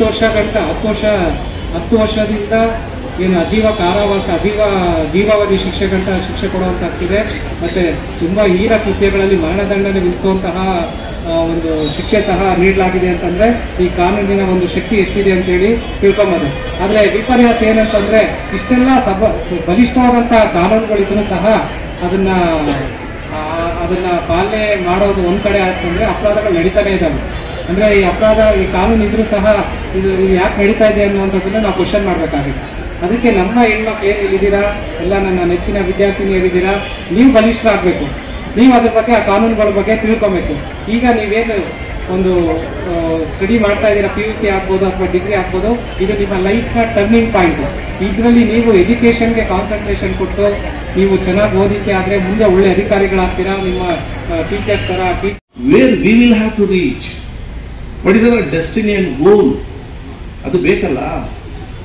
ಅದಕ್ಕಾಗಿ ವಿವಿಧ ರಂಗಗಳು ನಮ್ಮ ದೇಶದಲ್ಲಿದೆ.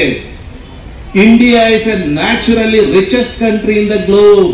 ಅರ್ಥ ಮಾಡ್ಕೊಳ್ಳಿ, ನೀವು ಜಪಾನಿಗರನ್ನ ಕೇಳಿ, ನೀವು ಯಾವುದೇ ದೇಶಿಗರನ್ನ ಕೇಳಿ, ಯಾಕೆ ಈ ದೇಶಕ್ಕೆ ಬ್ರಿಟಿಷರು ಬಂದ್ರು, ಮಹಮ್ಮದೀಯರು ಬಂದ್ರು, ನೀವು ಅರ್ಥ ಮಾಡ್ಕೊಳ್ಳಿ. ಬರೀ ಹಿಸ್ಟ್ರಿನೇ ಓದಬೇಕು ಅಂತಲ್ಲ, ದೇಶದ ಇತಿಹಾಸವನ್ನ ತಿಳ್ಕೊಳ್ಳಿ. ದೇಶದ ಇತಿಹಾಸವನ್ನ, ತಮ್ಮಗಳ ಇತಿಹಾಸವನ್ನ ಅರಿಯದವನು ತಮ್ಮ ಇತಿಹಾಸವನ್ನ ಸೃಷ್ಟಿ ಮಾಡಲಾರ. This is synonym. ಹಾಗಿದ್ರೆ ನೀವು ಯಾವ ಇತಿಹಾಸವನ್ನ ಸೃಷ್ಟಿ ಮಾಡ್ತೀರಿ ಭಾರತದಲ್ಲಿ ಅಂತ ಹೇಳಿ. ಶಿಕ್ಷಣ ಅಂದ್ರೆ ಏನು? ನಾಮದೇವ್ ನಿಮ್ಗಡದ ಹೆಸರು ಹೇಳಿ ನಿಲ್ಲಿಸಿಬಿಟ್ಟೆ ಅವರು ಹೇಳ್ತಾರೆ, ಶಿಕ್ಷಣ ಅಂದ್ರೆ ಕೇವಲ ಪುಸ್ತಕ ಓದಿ ಅಂಕವನ್ನ ಪಡೆದು ಮಾರ್ಕ್ಸ್ ಕಾರ್ಡ್ ಅನ್ನ, ರಿಸಲ್ಟ್ ಶೀಟ್ ಅನ್ನ ತೋರಿಸುವಂತದ್ದಲ್ಲ, ಕಾನ್ವೊಕೇಶನ್ ಸರ್ಟಿಫಿಕೇಟ್ ತೋರಿಸುವಂತದ್ದಲ್ಲ. ಶಿಕ್ಷಣ ಅಂತ ಹೇಳಿದ್ರೆ ಈ ದೇಶದ ರಾಷ್ಟ್ರದ ಹಿತಾಸಕ್ತಿಯನ್ನ ಬದಲಾಯಿಸುವಂತ ಅದೊಂದು ಹುಲಿಯ ಹಾಲಿನ ಮೇವು ಇದ್ದ ಹಾಗೆ. ಅಂಥ ಶಿಕ್ಷಣವನ್ನ ಯಾರು ಪಡಿತಾರೋ ಅವರು ಗರ್ಜಿಸಿಯೇ ಗರ್ಜಿಸ್ತಾರೆ. ಸೋಮಾರಿಗಳಾಗಲ್ಲ, ಪಲಾಯನವಾದಿಗಳಾಗದಿಲ್ಲ ಅವರು. ಅಂತ ಶಿಕ್ಷಣವನ್ನ ಕೆಲವು ಮಂದಿಗಳಿಗೆ ಈ ದೇಶದಲ್ಲಿ ಪಡೀಲಿಕ್ಕೆ ಸಾಧ್ಯ ಆಯಿತು. ಸ್ವಾತಂತ್ರ್ಯ ನಂತರದಲ್ಲಿ, ಅದರಲ್ಲೂ ಕೂಡ ಸ್ವಾತಂತ್ರ್ಯ ಪೂರ್ವದಲ್ಲಿ ಕೆಲವರು ಕೂಡ. ಆ ಶಿಕ್ಷಣ ಯಾವುದು ಅಂತ ಹೇಳಿದ್ರೆ, ದೇಶದ ಆರ್ಥಿಕ ಪ್ರಗತಿಯನ್ನ ಶೀಘ್ರಗತಿಯಲ್ಲಿ ಕೊಂಡೊಯ್ತಕ್ಕಂಥ ಶಿಕ್ಷಣ, ಅಂತರಿಕ್ಷ ಬಾಹ್ಯಾಕಾಶ ಯಾನಗಳನ್ನ ಅದರ ಸದುಪಯೋಗ. ಸಂವಿಧಾನ ನಿಮಗೆ ಮೂಲಭೂತ ಹಕ್ಕಿನಲ್ಲಿ ಏನು ಕೊಟ್ಟಿದೆ? ಅದು ಮಹಿಳೆ ಇರಲಿ, ಅದು ಪುರುಷ ಇರಲಿ, ಸಂಘ ಸಂಸ್ಥೆಗಳನ್ನ ಕಟ್ಟಿ ಅನ್ಯಾಯದ ವಿರುದ್ಧ ಧ್ವನಿ ಎತ್ತುವ ಹಕ್ಕನ್ನ, ನಿಮಗೆ ಅನಿಸಬಹುದು ಇವರೊಬ್ರು ಪೊಲೀಸ್ ಆಫೀಸರ್ ಅಂತ, ನಮ್ಮ ಜಿಲ್ಲಾ ಸಿವಿಲ್ ನ್ಯಾಯಾಧೀಶರು ಹೇಳ್ತಾರೆ, ಆ ಹಕ್ಕು ಇವರುಗಳಿಗೆ ಕೊಡ ಮಾಡಿಲ್ವ? ಈಗ ಕೊಡ ಮಾಡಿದೆ. ಯಾಕೆ ಹೋರಾಟ ಮಾಡ್ತಾ ಇಲ್ಲ ನೀವು? ಸರ್ಕಾರದ ಹಣವನ್ನ, ಬ್ಯಾಂಕಿಂಗ್ ವ್ಯವಸ್ಥೆಯನ್ನ ನಿಮ್ಮ ಕಬ್ಜೆಗೆ ತೆಗೆದುಕೊಳ್ಳಿಕ್ಕೆ ಯಾಕೆ ಸಾಧ್ಯ ಆಗಿಲ್ಲ? ನೀವು ಅನ್ಕೊಂಡಿರೋದು ಡಿಗ್ರಿ ಸರ್ಟಿಫಿಕೇಟ್ ಇದೆ, ಸರ್ಕಾರಕ್ಕೆ 10 ಹಲವು ಅರ್ಜಿ ಹಾಕಿ ಉದ್ಯೋಗ ಸಿಗ್ಲಿಲ್ಲ. ಹೈಯರ್ ಎಜುಕೇಶನ್ ಮಾಡಬೇಕು ಅಂತ ಹೇಳಿದೆ, ಪರ್ಸೆಂಟೇಜ್ ಸಿಗ್ಲಿಲ್ಲ. ಲಾಯರ್ ಆಗ್ಬೇಕು ಅಂತ ಓದ್ದೆ, ಕೋರ್ಟ್ಗೆ ಹೋದ್ರೆ ನನ್ನ ಹತ್ರ ಕಕ್ಷಿದಾರರೇ ಬರ್ತಾ ಇಲ್ಲ. ಇಂಥ ಕೆಟ್ಟ ಮನಸ್ಥಿತಿಯನ್ನ ಕಿತ್ತು ಬಿಸಾಕಿ ನಿಮ್ಮೂರಿಂದ ಹೊರ ಊರಿಗೆ ನೀವು will have to fly over that. ಹಕ್ಕಿಗಳ ಹಾಗೆ ಹಾರಿ ಹೋಗಿ ಅವಕಾಶಗಳಿಗಾಗಿ. ಜಗತ್ತು ವಿಸ್ತಾರವಾಗಿದೆ, ವಿಶಾಲವಾಗಿದೆ. ಜನಸಂಖ್ಯೆ ಕಡಿಮೆ ಇರತಕ್ಕಂಥ ದೇಶಗಳಲ್ಲಿ ಮಾನವ ಸಂಪನ್ಮೂಲದ ಕೊರತೆ ಇದೆ. ಆ ದೇಶಗಳು ನಿಮ್ಮನ್ನ ರೆಡ್ ಕಾರ್ಪೆಟ್ ಹಾಸಿ ಸ್ವಾಗತಿಸ್ತವೆ. ಇಂಥ ಜನಭರಿತ ದೇಶದಲ್ಲಿ ಉದ್ಯೋಗಾವಕಾಶಗಳು ತುಂಬಾ ಕಡಿಮೆ. ಇವತ್ತು 1800 ವಿದ್ಯಾರ್ಥಿನಿಯರು ಮಂಡ್ಯ ಪಟ್ಟಣ ಒಂದರಲ್ಲೇ ಇವತ್ತು ನೀವು ವಿದ್ಯೆ ಕಲಿತಾ ಇದ್ದೀರಿ. ನನ್ನ ಅರ್ಥದಲ್ಲಿ ವರ್ಷಕ್ಕೆ 5-10 ಜನಕ್ಕೆ ಉದ್ಯೋಗ ಸಿಕ್ಕಿದ್ರೆ ಸರ್ಕಾರಿ ಉದ್ಯೋಗ. ಖಾಸಗಿಗೆ ಮಾಡ್ಲಿಕ್ಕೆ ಹೋದ್ರೆ ನಮಗೆ ಅಂತ ಶಕ್ತಿ ಬರಲಿಲ್ಲ, ಸಂಘಟನೆಗಳು ಬೆಳಿಲಿಲ್ಲ, ಹೋರಾಟಗಾರರು ಹುಟ್ಟುಕೊಳ್ಳಲಿಲ್ಲ, ನ್ಯಾಯದಾನ ನಿಮ್ಮ ತಂದೆ ನಿಮ್ಮ ಪೋಷಕರಿಗೆ ಸಿಗಲೇ ಇಲ್ಲ, ಅವರು ಬೆಳೀತಕ್ಕಂಥ ಬೆಳೆಗಳಿಗೆ ಉತ್ತಮವಾದ ಬೆಲೆ ಸಿಗಲೇ ಇಲ್ಲ. ಎಷ್ಟೇ ಬೆಳೆದ್ರೆ ತಾನೆ ಏನಂತೆ ದಳ್ಳಾಳಿಗಳ ವ್ಯವಸ್ಥೆಯಿಂದ ತಪ್ಪಿಸ್ಕೊಂಡು ಬದುಕಲಿಕ್ಕೆ ಅವರಿಗೆ ಸಾಧ್ಯವೇ ಆಗಲಿಲ್ಲ. ಹೀಗಾಗಿ ಮಹಿಳೆಯರಿಗೆ ವ್ಯವಸ್ಥೆಯ ಜಾಗೃತಿ, ಸಾಮಾಜಿಕ ವ್ಯವಸ್ಥೆಯ ಜಾಗೃತಿ. ನೀವು ಯಾಕೆ ವಿದ್ಯಾವಂತರು ರಾಜಕೀಯದಲ್ಲಿ ಪ್ರವೇಶವನ್ನ ಪಡಿಬಾರದು? ಇತ್ತೀಚೆಗೆ ಕೂಡ ನಮ್ಮ 106ನೇ ಅಮೆಂಡ್ಮೆಂಟ್ ಅಲ್ಲಿ, ಸಂವಿಧಾನದ ತಿದ್ದುಪಡಿಯಲ್ಲಿ 2/3 ಮೆಜಾರಿಟಿಯನ್ನು ನಾವು ಚುನಾವಣೆಗಳಲ್ಲಿ ಸ್ಪರ್ಧೆ ಮಾಡಲಿಕ್ಕೆ ಹೆಣ್ಣು ಮಕ್ಕಳಿಗೆ ಅವಕಾಶ ಕೊಡ್ತೇವೆ. ಇವತ್ತು ಘನ ಸರ್ಕಾರ, ಕೇಂದ್ರ ಸರ್ಕಾರ ವಿಶೇಷವಾಗಿ ಪ್ರಕಟಣೆ ಮಾಡಿದೆ. ಓದಿದ್ದೀರಿ ತಾವೆಲ್ಲ. ಅದು ಯಾವಾಗ ಅಂತ ಕೇಳಿದ್ರೆ ನಿಮಗೆ ಅಲ್ಲಿ ಇರ್ತಕ್ಕಂಥದ್ದು ದೊಡ್ಡ ಪ್ರಶ್ನೆ. ಇನ್ನೂ ಅದಕ್ಕೆ ಕಾಲ ಪಕ್ವವಾಗಿ ಬಂದಿಲ್ಲ. 2/3 ಮೆಜಾರಿಟಿಯನ್ನ ಪಾಲಿಟಿಕ್ಸ್ ಅಲ್ಲಿ ಕೊಡ್ಲಿಕ್ಕೆ ಹೆಣ್ಣು ಮಕ್ಕಳಿಗೆ ಕಾಲ ಪಕ್ವವಾಗಿ ಬಂದಿಲ್ಲ. ಯಾವಾಗ ಬರುತ್ತೆ ಕಾಲ ಪಕ್ವವಾಗಿ? ನಿಮಗೆ ಏಜ್ ಹಾಗೆ ಇರ್ತದ, ಅಲ್ಲೇ ಎಷ್ಟೇ ಇರ್ತದ ಅದು? ಈ ಬದಲಾದ ಸಾಮಾಜಿಕ ವ್ಯವಸ್ಥೆಯನ್ನು ನೀವು ಅರ್ಥ ಮಾಡ್ಕೊಳ್ಳಿಕ್ಕೆ ಆಗಿಲ್ಲ ಅನ್ನೋದಾದ್ರೆ, ಶಿಕ್ಷಣದ ಒಂದು ಭಾಗವಾಗಿ ಬದುಕಿನ ಈ ಅವಿಭಾಜ್ಯ ಅಂಶಗಳನ್ನ ನೀವು ತಿಳ್ಕೊಳ್ಳಿಕ್ಕೆ ಸಾಧ್ಯ ಆಗಿಲ್ಲ ಅಂತ ಹೇಳಿದ್ರೆ, after completion of your degree like BA, BSc, what ever it is, commerce ಅಥವಾ ಇನ್ನೂ ಮುಂದುವರೆದು MCom ಮಾಡಿ ಬಂದ್ರೂ ಕೂಡ ಅದರಿಂದ ಹೊರಗೆ ಬಂದ್ರೆ ನೀರಿಂದ ತೆಗೆದ ಮೀನಿನ ಹಾಗೆ ಬದುಕು ವಿಲವಿಲ ಒದ್ದಾಡುತ್ತೆ. There is no guidelines at all. There is no secured job at all. ಅರೆ ನಮಗೆ ಉದ್ಯೋಗ ಸಿಗ್ಲಿಲ್ಲ ಅಂತ ಹೇಳಿದ್ರೆ ವಿದ್ಯೆಯನ್ನ ಕಲಿತೀವಿ, ಮುಂದೇನು? ಸಹಜವಾದಂತ ಬಯಕೆಗಳು, ಮದುವೆ, ಮಕ್ಕಳು, ಮನೆತನ, ಹೀಗೆ ಬರ್ತದ, ಮುಗೀತು ಬದುಕು ಅಷ್ಟೇ. ಪುರುಷ ಒಳ್ಳೆಯವನಿದ್ರೆ ಸ್ವಲ್ಪ ಪುಷ್ ಮಾಡಿ, ಎಷ್ಟೋ ಜನ ನ್ಯಾಯಾಧೀಶರಾಗಿದ್ದಾರೆ ಹೆಣ್ಣು ಮಕ್ಕಳು. LLB ಮಾಡಿಸ್ತಾರೆ, B.Ed ಮಾಡು ಅಂತ ಹೇಳ್ತಾರೆ. ನಾನು ನಿನ್ನ ಹಿಂದೆ ಇದ್ದೇನೆ, ಓದು, ಮಗು ಇದ್ರೆ ಪರವಾಗಿಲ್ಲ ಅಂತ ಹೇಳ್ತಾರೆ. Less than 1%. ಈಗ ಹೋಗಿದ್ಯೆ ಮಂಡ್ಯ ಮಾರ್ಕೆಟ್ಗೆ ತಿರ್ಗಾಡಕ್ ಹೋಗಿದ್ದ ಅಂತ ಹಂಗಿಸುವವರು ಕೂಡ ಇರ್ತಾರೆ. ಆಯ್ಕೆ ನಿಮಗೆ ಬಿಟ್ಟಿದ್ದು ಅಥವಾ ಸಮಾಜಕ್ಕೆ ಬಿಟ್ಟಿದ್ದು ಇದು.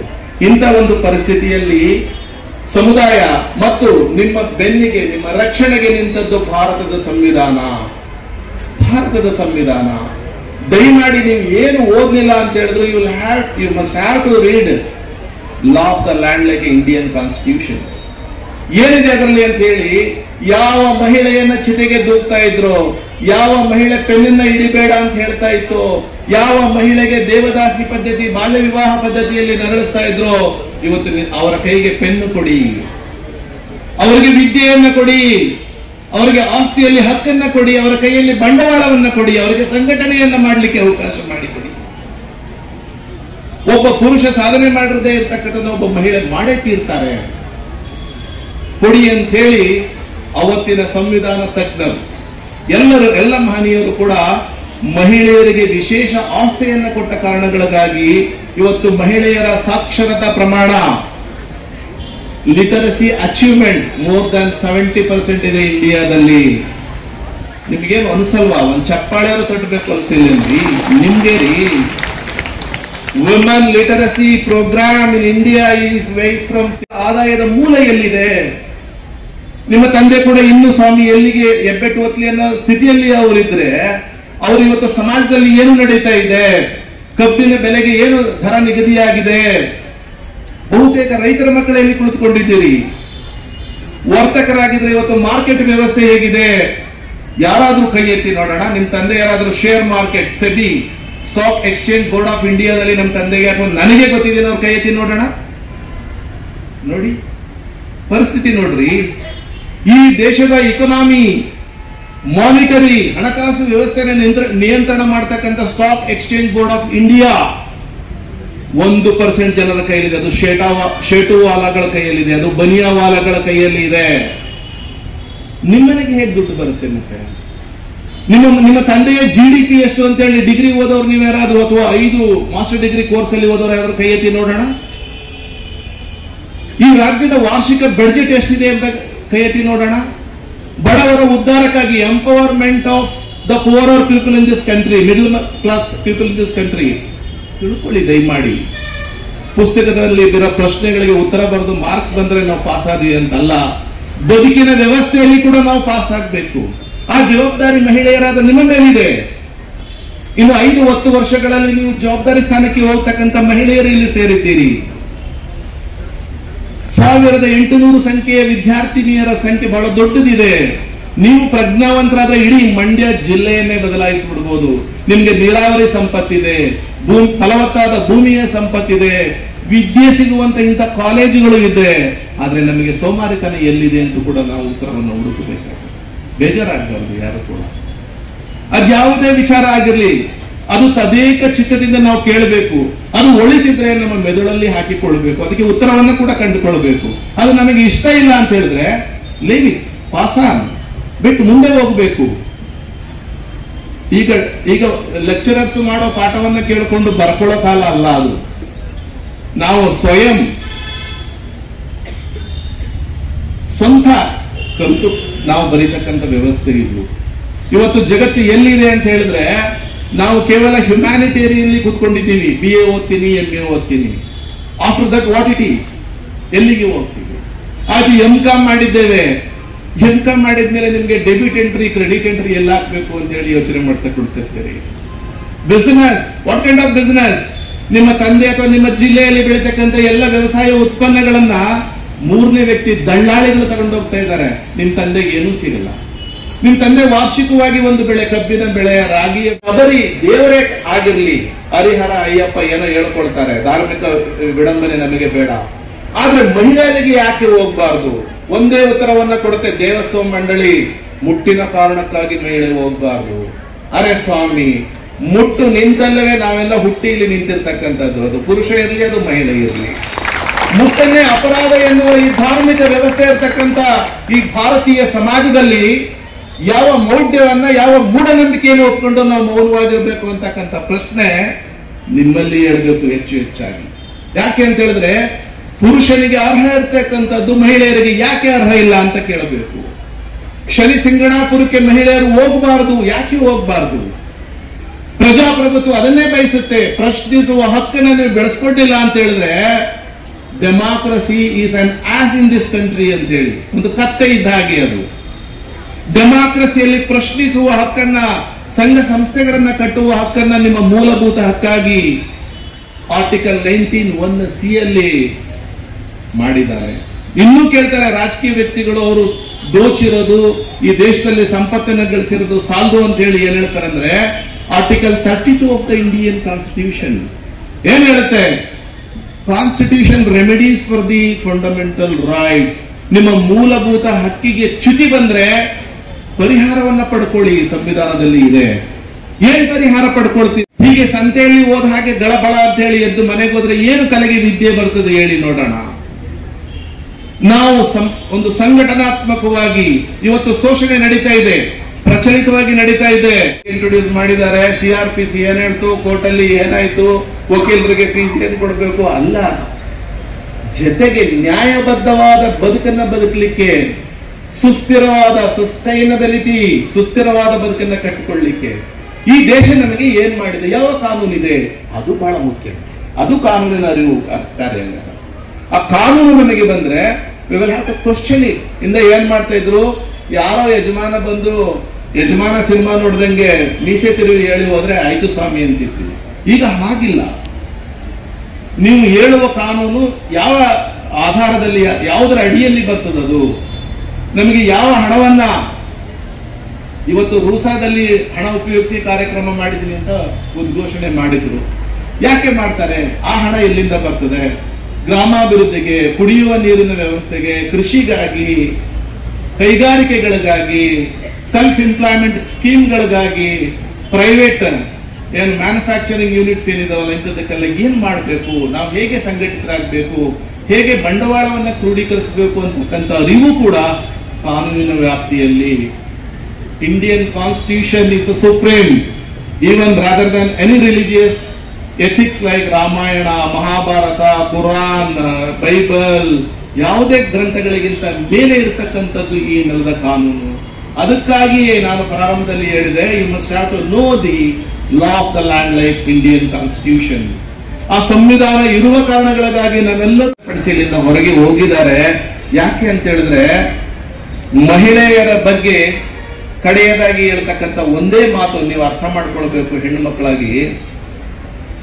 1952ನೇ ಇಸ್ವಿಯಲ್ಲಿ ದ ಹಿಂದೂ ಕೋಡ್ ಬಿಲ್ ಅಂತ, ಯಾರಾದ್ರೂ ಗೊತ್ತಿರೋರು ಇದ್ದೀರಾ? ದ ಹಿಂದೂ ಕೋಡ್ ಬಿಲ್ ಬಗ್ಗೆ ರೈಸ್ ಯುವರ್ ಹ್ಯಾಂಡ್ಸ್.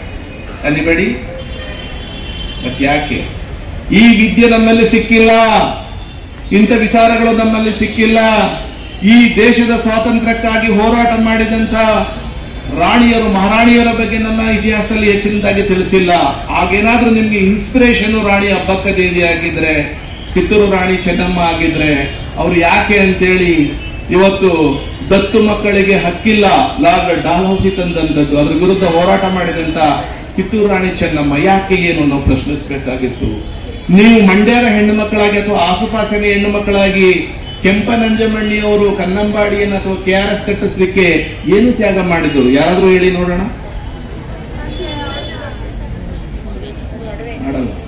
ತಮ್ಮಲ್ಲಿರ್ತಕ್ಕಂಥ ಎಲ್ಲ ಒಡವೆಯನ್ನ ಮಾರಿ ಅಣೆಕಟ್ಟನ್ನ ಕಟ್ಟಿ ಈ ಭಾಗಕ್ಕೆ ನೀರು ಕುಡಿ ಅಂತ ನಾವೇನಾದ್ರೂ ಅವ್ರನ್ನ ಸ್ಮರಿಸ್ತೇವ? ಇಂಥ ವಿದ್ಯೆ ನಮಗೆ ಸಿಗಲಿಲ್ಲ. ನಾವೆಲ್ಲರಿಗೆ ಇವತ್ತು ಉತ್ತರ ಕರ್ನಾಟಕದ ಭಾಗ ನಮಗಿಂತ 50 ವರ್ಷ ಹಿಂದೆ ಉಳಿದಿದೆ. ಹೈದರಾಬಾದ್ ನಿಜಾಮರ ಭಾಗ, ಹೈದರಾಬಾದ್ ಕರ್ನಾಟಕ ಭಾಗ ನಮಗಿಂತ 50 ವರ್ಷ ಅಥವಾ 100 ವರ್ಷ ಹಿಂದೆ ಇದೆ. ಕಾರಣ ಏನು? ಹೈದರಾಬಾದ್ ನಿಜಾಮ ಜನಪರವಾಗಿರ್ಲಿಲ್ಲ, ತನ್ನ ಸಾಮ್ರಾಜ್ಯಕ್ಕೆ ಸೀಮಿತವಾಗಿದ್ದ. ನಿಮಗಾಗಿ ಶಾಲೆಯನ್ನ ತೆರೆದಂತಹ ನಾಲ್ವಡಿ ಕೃಷ್ಣರಾಜ ಒಡೆಯರ್ ಅವ್ರ ಬಗ್ಗೆ ನೀವು ಅರ್ಥ ಮಾಡ್ಕೊಳ್ಳಿ. ಹೆಣ್ಣು ಮಕ್ಕಳಿಗೆ ವಿದ್ಯೆಯನ್ನ ಕೊಡಬೇಕು, ಗೆಜ್ಜೆ ಪೂಜೆಯನ್ನ ನಿಷೇಧ ಮಾಡಬೇಕು, ದೇವದಾಸಿ ಪದ್ಧತಿಯನ್ನ ನಿಷೇಧ ಮಾಡಿದಂತ ಇತಿಹಾಸ ಮೈಸೂರು ಸಂಸ್ಥಾನದಲ್ಲಿ ಇದೆ. ಅದಕ್ಕಾಗಿಯೇ ನಿಮ್ಮ 4 ತಲೆಮಾರು ವಿದ್ಯೆ ನಿಮ್ಗೆ ನಮಗೆ ಸಿಕ್ಕಿದೆ. ಅದಕ್ಕಾಗಿಯೇ ನಾವು ಇತರರಿಗಿಂತ ಸ್ವಲ್ಪ ಚೆನ್ನಾಗಿ ಇದ್ದೇವೆ, ವಿದ್ಯೆಯನ್ನ ಕಲ್ತಿದ್ದೇವೆ, ಸರಿ ತಪ್ಪುಗಳ ವಿವೇಚನೆಯನ್ನ ನಾವು ಮಾಡ್ತಾ ಇದ್ದೇವೆ. ಅರ್ಥ ಮಾಡ್ಕೊಳ್ಳಿ. ಕಡೆಯದಾಗಿ ದ ಹಿಂದೂ ಕೋಡ್ ಬಿಲ್. ನೀವು ಹೇಳಿಲ್ಲ, ಅದಕ್ಕೆ ನಾನೇ ಹೇಳ್ಬಿಡ್ತಾ ಇದ್ದೀನಿ. ನೀವ್ಯಾರಾದ್ರೂ ಹೇಳೋರಿದ್ರೆ ನಿಮಗೆ ಅವಕಾಶ ಕೊಟ್ಟು ನಾನು ಮುಕ್ತಾಯ ಮಾಡ್ತಾ ಇದ್ದೆ. ಇಲ್ಲ ಅಂದ್ರೆ ಇದೊಂದು ಮಾತು ಹೇಳ್ತಿರಲ್ಲ. ದ ಹಿಂದೂ ಕೋಡ್ ಬಿಲ್ ಅಂತ ಹೇಳಿದ್ರೆ, ಈಗ ಭಾರತ ಉತ್ತರದಾಯಿತ್ವ ಕಾಯ್ದೆ, ದ ಇಂಡಿಯನ್ ಸಕ್ಸೆಷನ್ ಆಕ್ಟ್ ಏನ್ ಹೇಳುತ್ತೆ ಇದು ಅಂತ ಹೇಳಿದ್ರೆ, ತಾರತಮ್ಯವಿಲ್ಲದ ಎಲ್ಲರಿಗೆ ಸಮಪಾಲು ಸಮಪಾಡು. ಈಗ ತಂದೆಗೆ ಆ ವಿಚಾರದಲ್ಲಿ 498 ಅಂತಿತ್ತು. ಈಗ ಹೊಸ ಕಾಯ್ದೆ ಬಂದಿದೆ, ಅದು ನಂಬರ್ ಚೇಂಜ್ ಆಗಿದೆ. ಅದರಲ್ಲಿ ನಾನು ಈಗ ಹೇಳ್ಬೇಕಂದ್ರೆ, ಮಹಿಳೆಯರಿಗೆ ಕಾನೂನೆಲ್ಲ ಕೊಟ್ಟಿದೆ. ಸಮಪಾಲು, ಸಮಕಾನೂನು, ಎಲ್ಲ ಕಾನೂನು, ಎಲ್ಲರಿಗೂ ಸಮಪಾಡು ಎಲ್ಲ ಇದೆ. ಅದನ್ನ ಬೇರೆ ರೀತಿಯಲ್ಲಿ ದುರುಪಯೋಗ ಆಗ್ತಾ ಇರೋದು ಬರ್ತಾ ಇದೆ. ಯಾವುದೇ ಡೌರಿ ಕೊಟ್ಟಿರುವುದಿಲ್ಲ, ಡೌರಿ ಕೇಸ್ ಹಾಕೋದು, ಹರಾಸ್ಮೆಂಟ್ಗಳು ಅಂದ್ರೆ ಕಿರುಕುಳ ನಡೆಯುವಂಥದ್ದು, ಇವೆಲ್ಲ ಹೆಚ್ಚಾಗ್ತಾ ಇದ್ದಾವೆ. ಕಾನೂನಿದೆ, ಕಾನೂನನ್ನ ಒಳ್ಳೆ ಉಪಯೋಗಕ್ಕೆ ಮಾತ್ರ ಬಳಸ್ಕೊಳ್ಬೇಕು. ನಮ್ಮ ಮೇಲೆ ಆಗ್ತಾ ಇರುವಂತ ದೌರ್ಜನ್ಯ ಆದಂತ ಸಂದರ್ಭದಲ್ಲಿ ನಾವು ಅದನ್ನ ರಕ್ಷಣೆಗಾಗಿ ಬಳಸ್ಕೊಳ್ಬೇಕು. ಅದನ್ನ ನಾವೇನ್ ಮಾಡ್ತಾ ಇದ್ದೀವಿ, ಮಹಿಳೆಯರು ಅದನ್ನ ಹೇಳ್ತಾರೆ, ಬೇರೆ ರೀತಿಯೆಲ್ಲ ಬಳಸ್ಕೊಂಡು ಆ ಒಂದು ಕಿರುಕುಳನು ಆಗ್ತಾ ಇದೆ.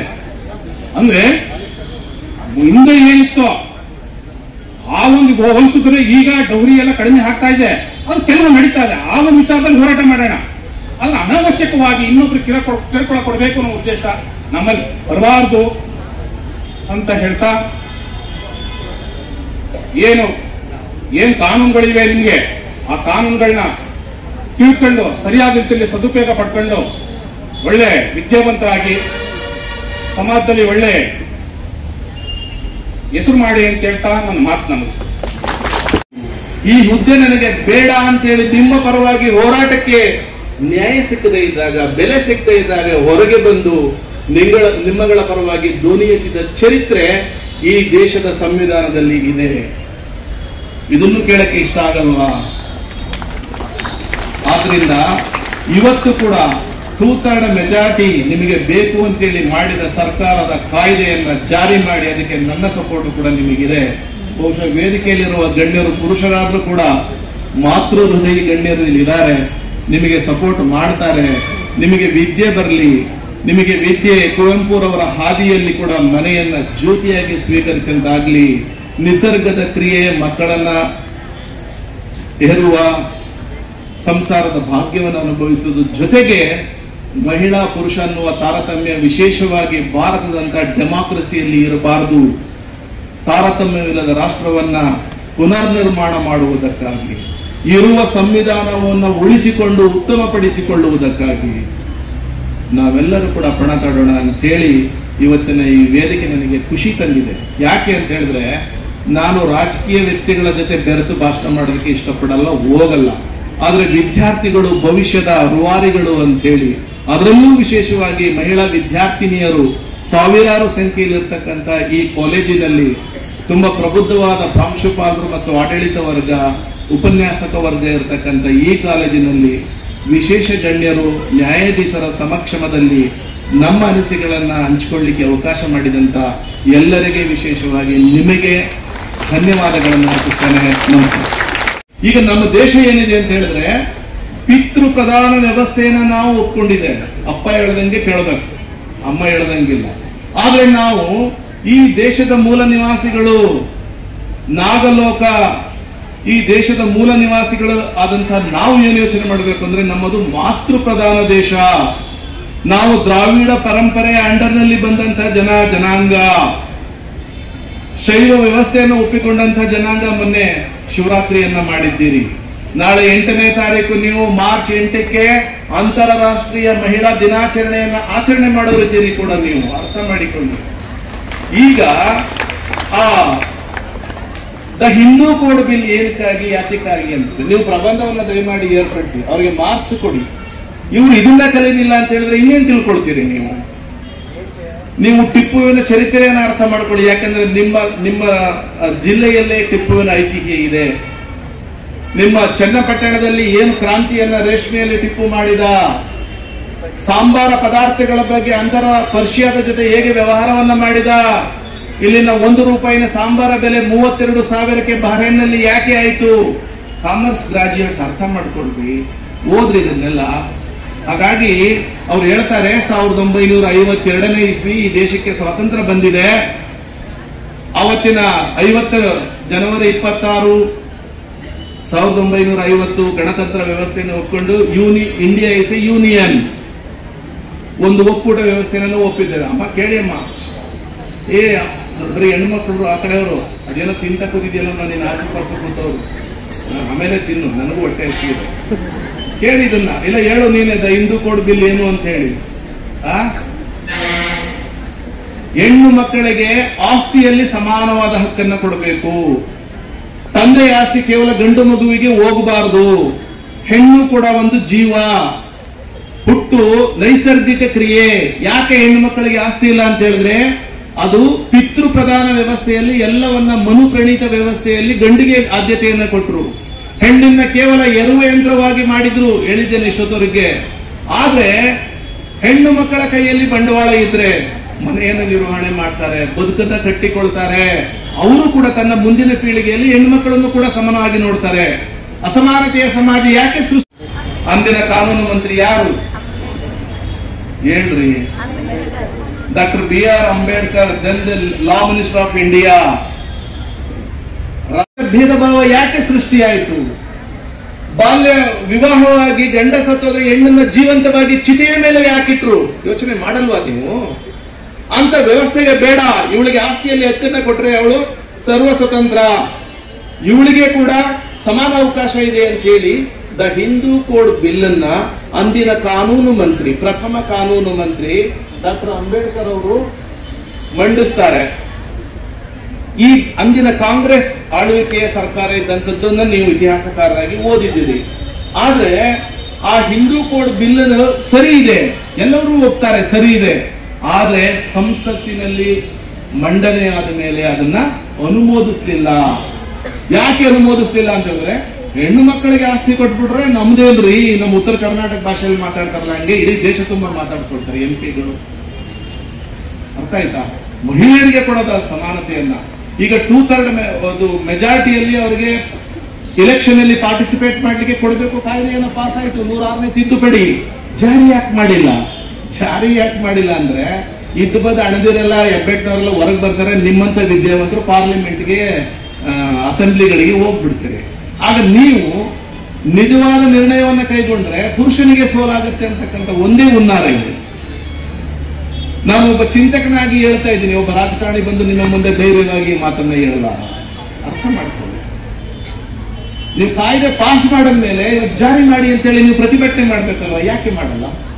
ನಾನು ಲೆಕ್ಚರ್ ಆಗಿದ್ದೀನಿ, ನಾನು ಯಾಕೆ ಅಂತಂದ್ರೆ, you have to support your student association.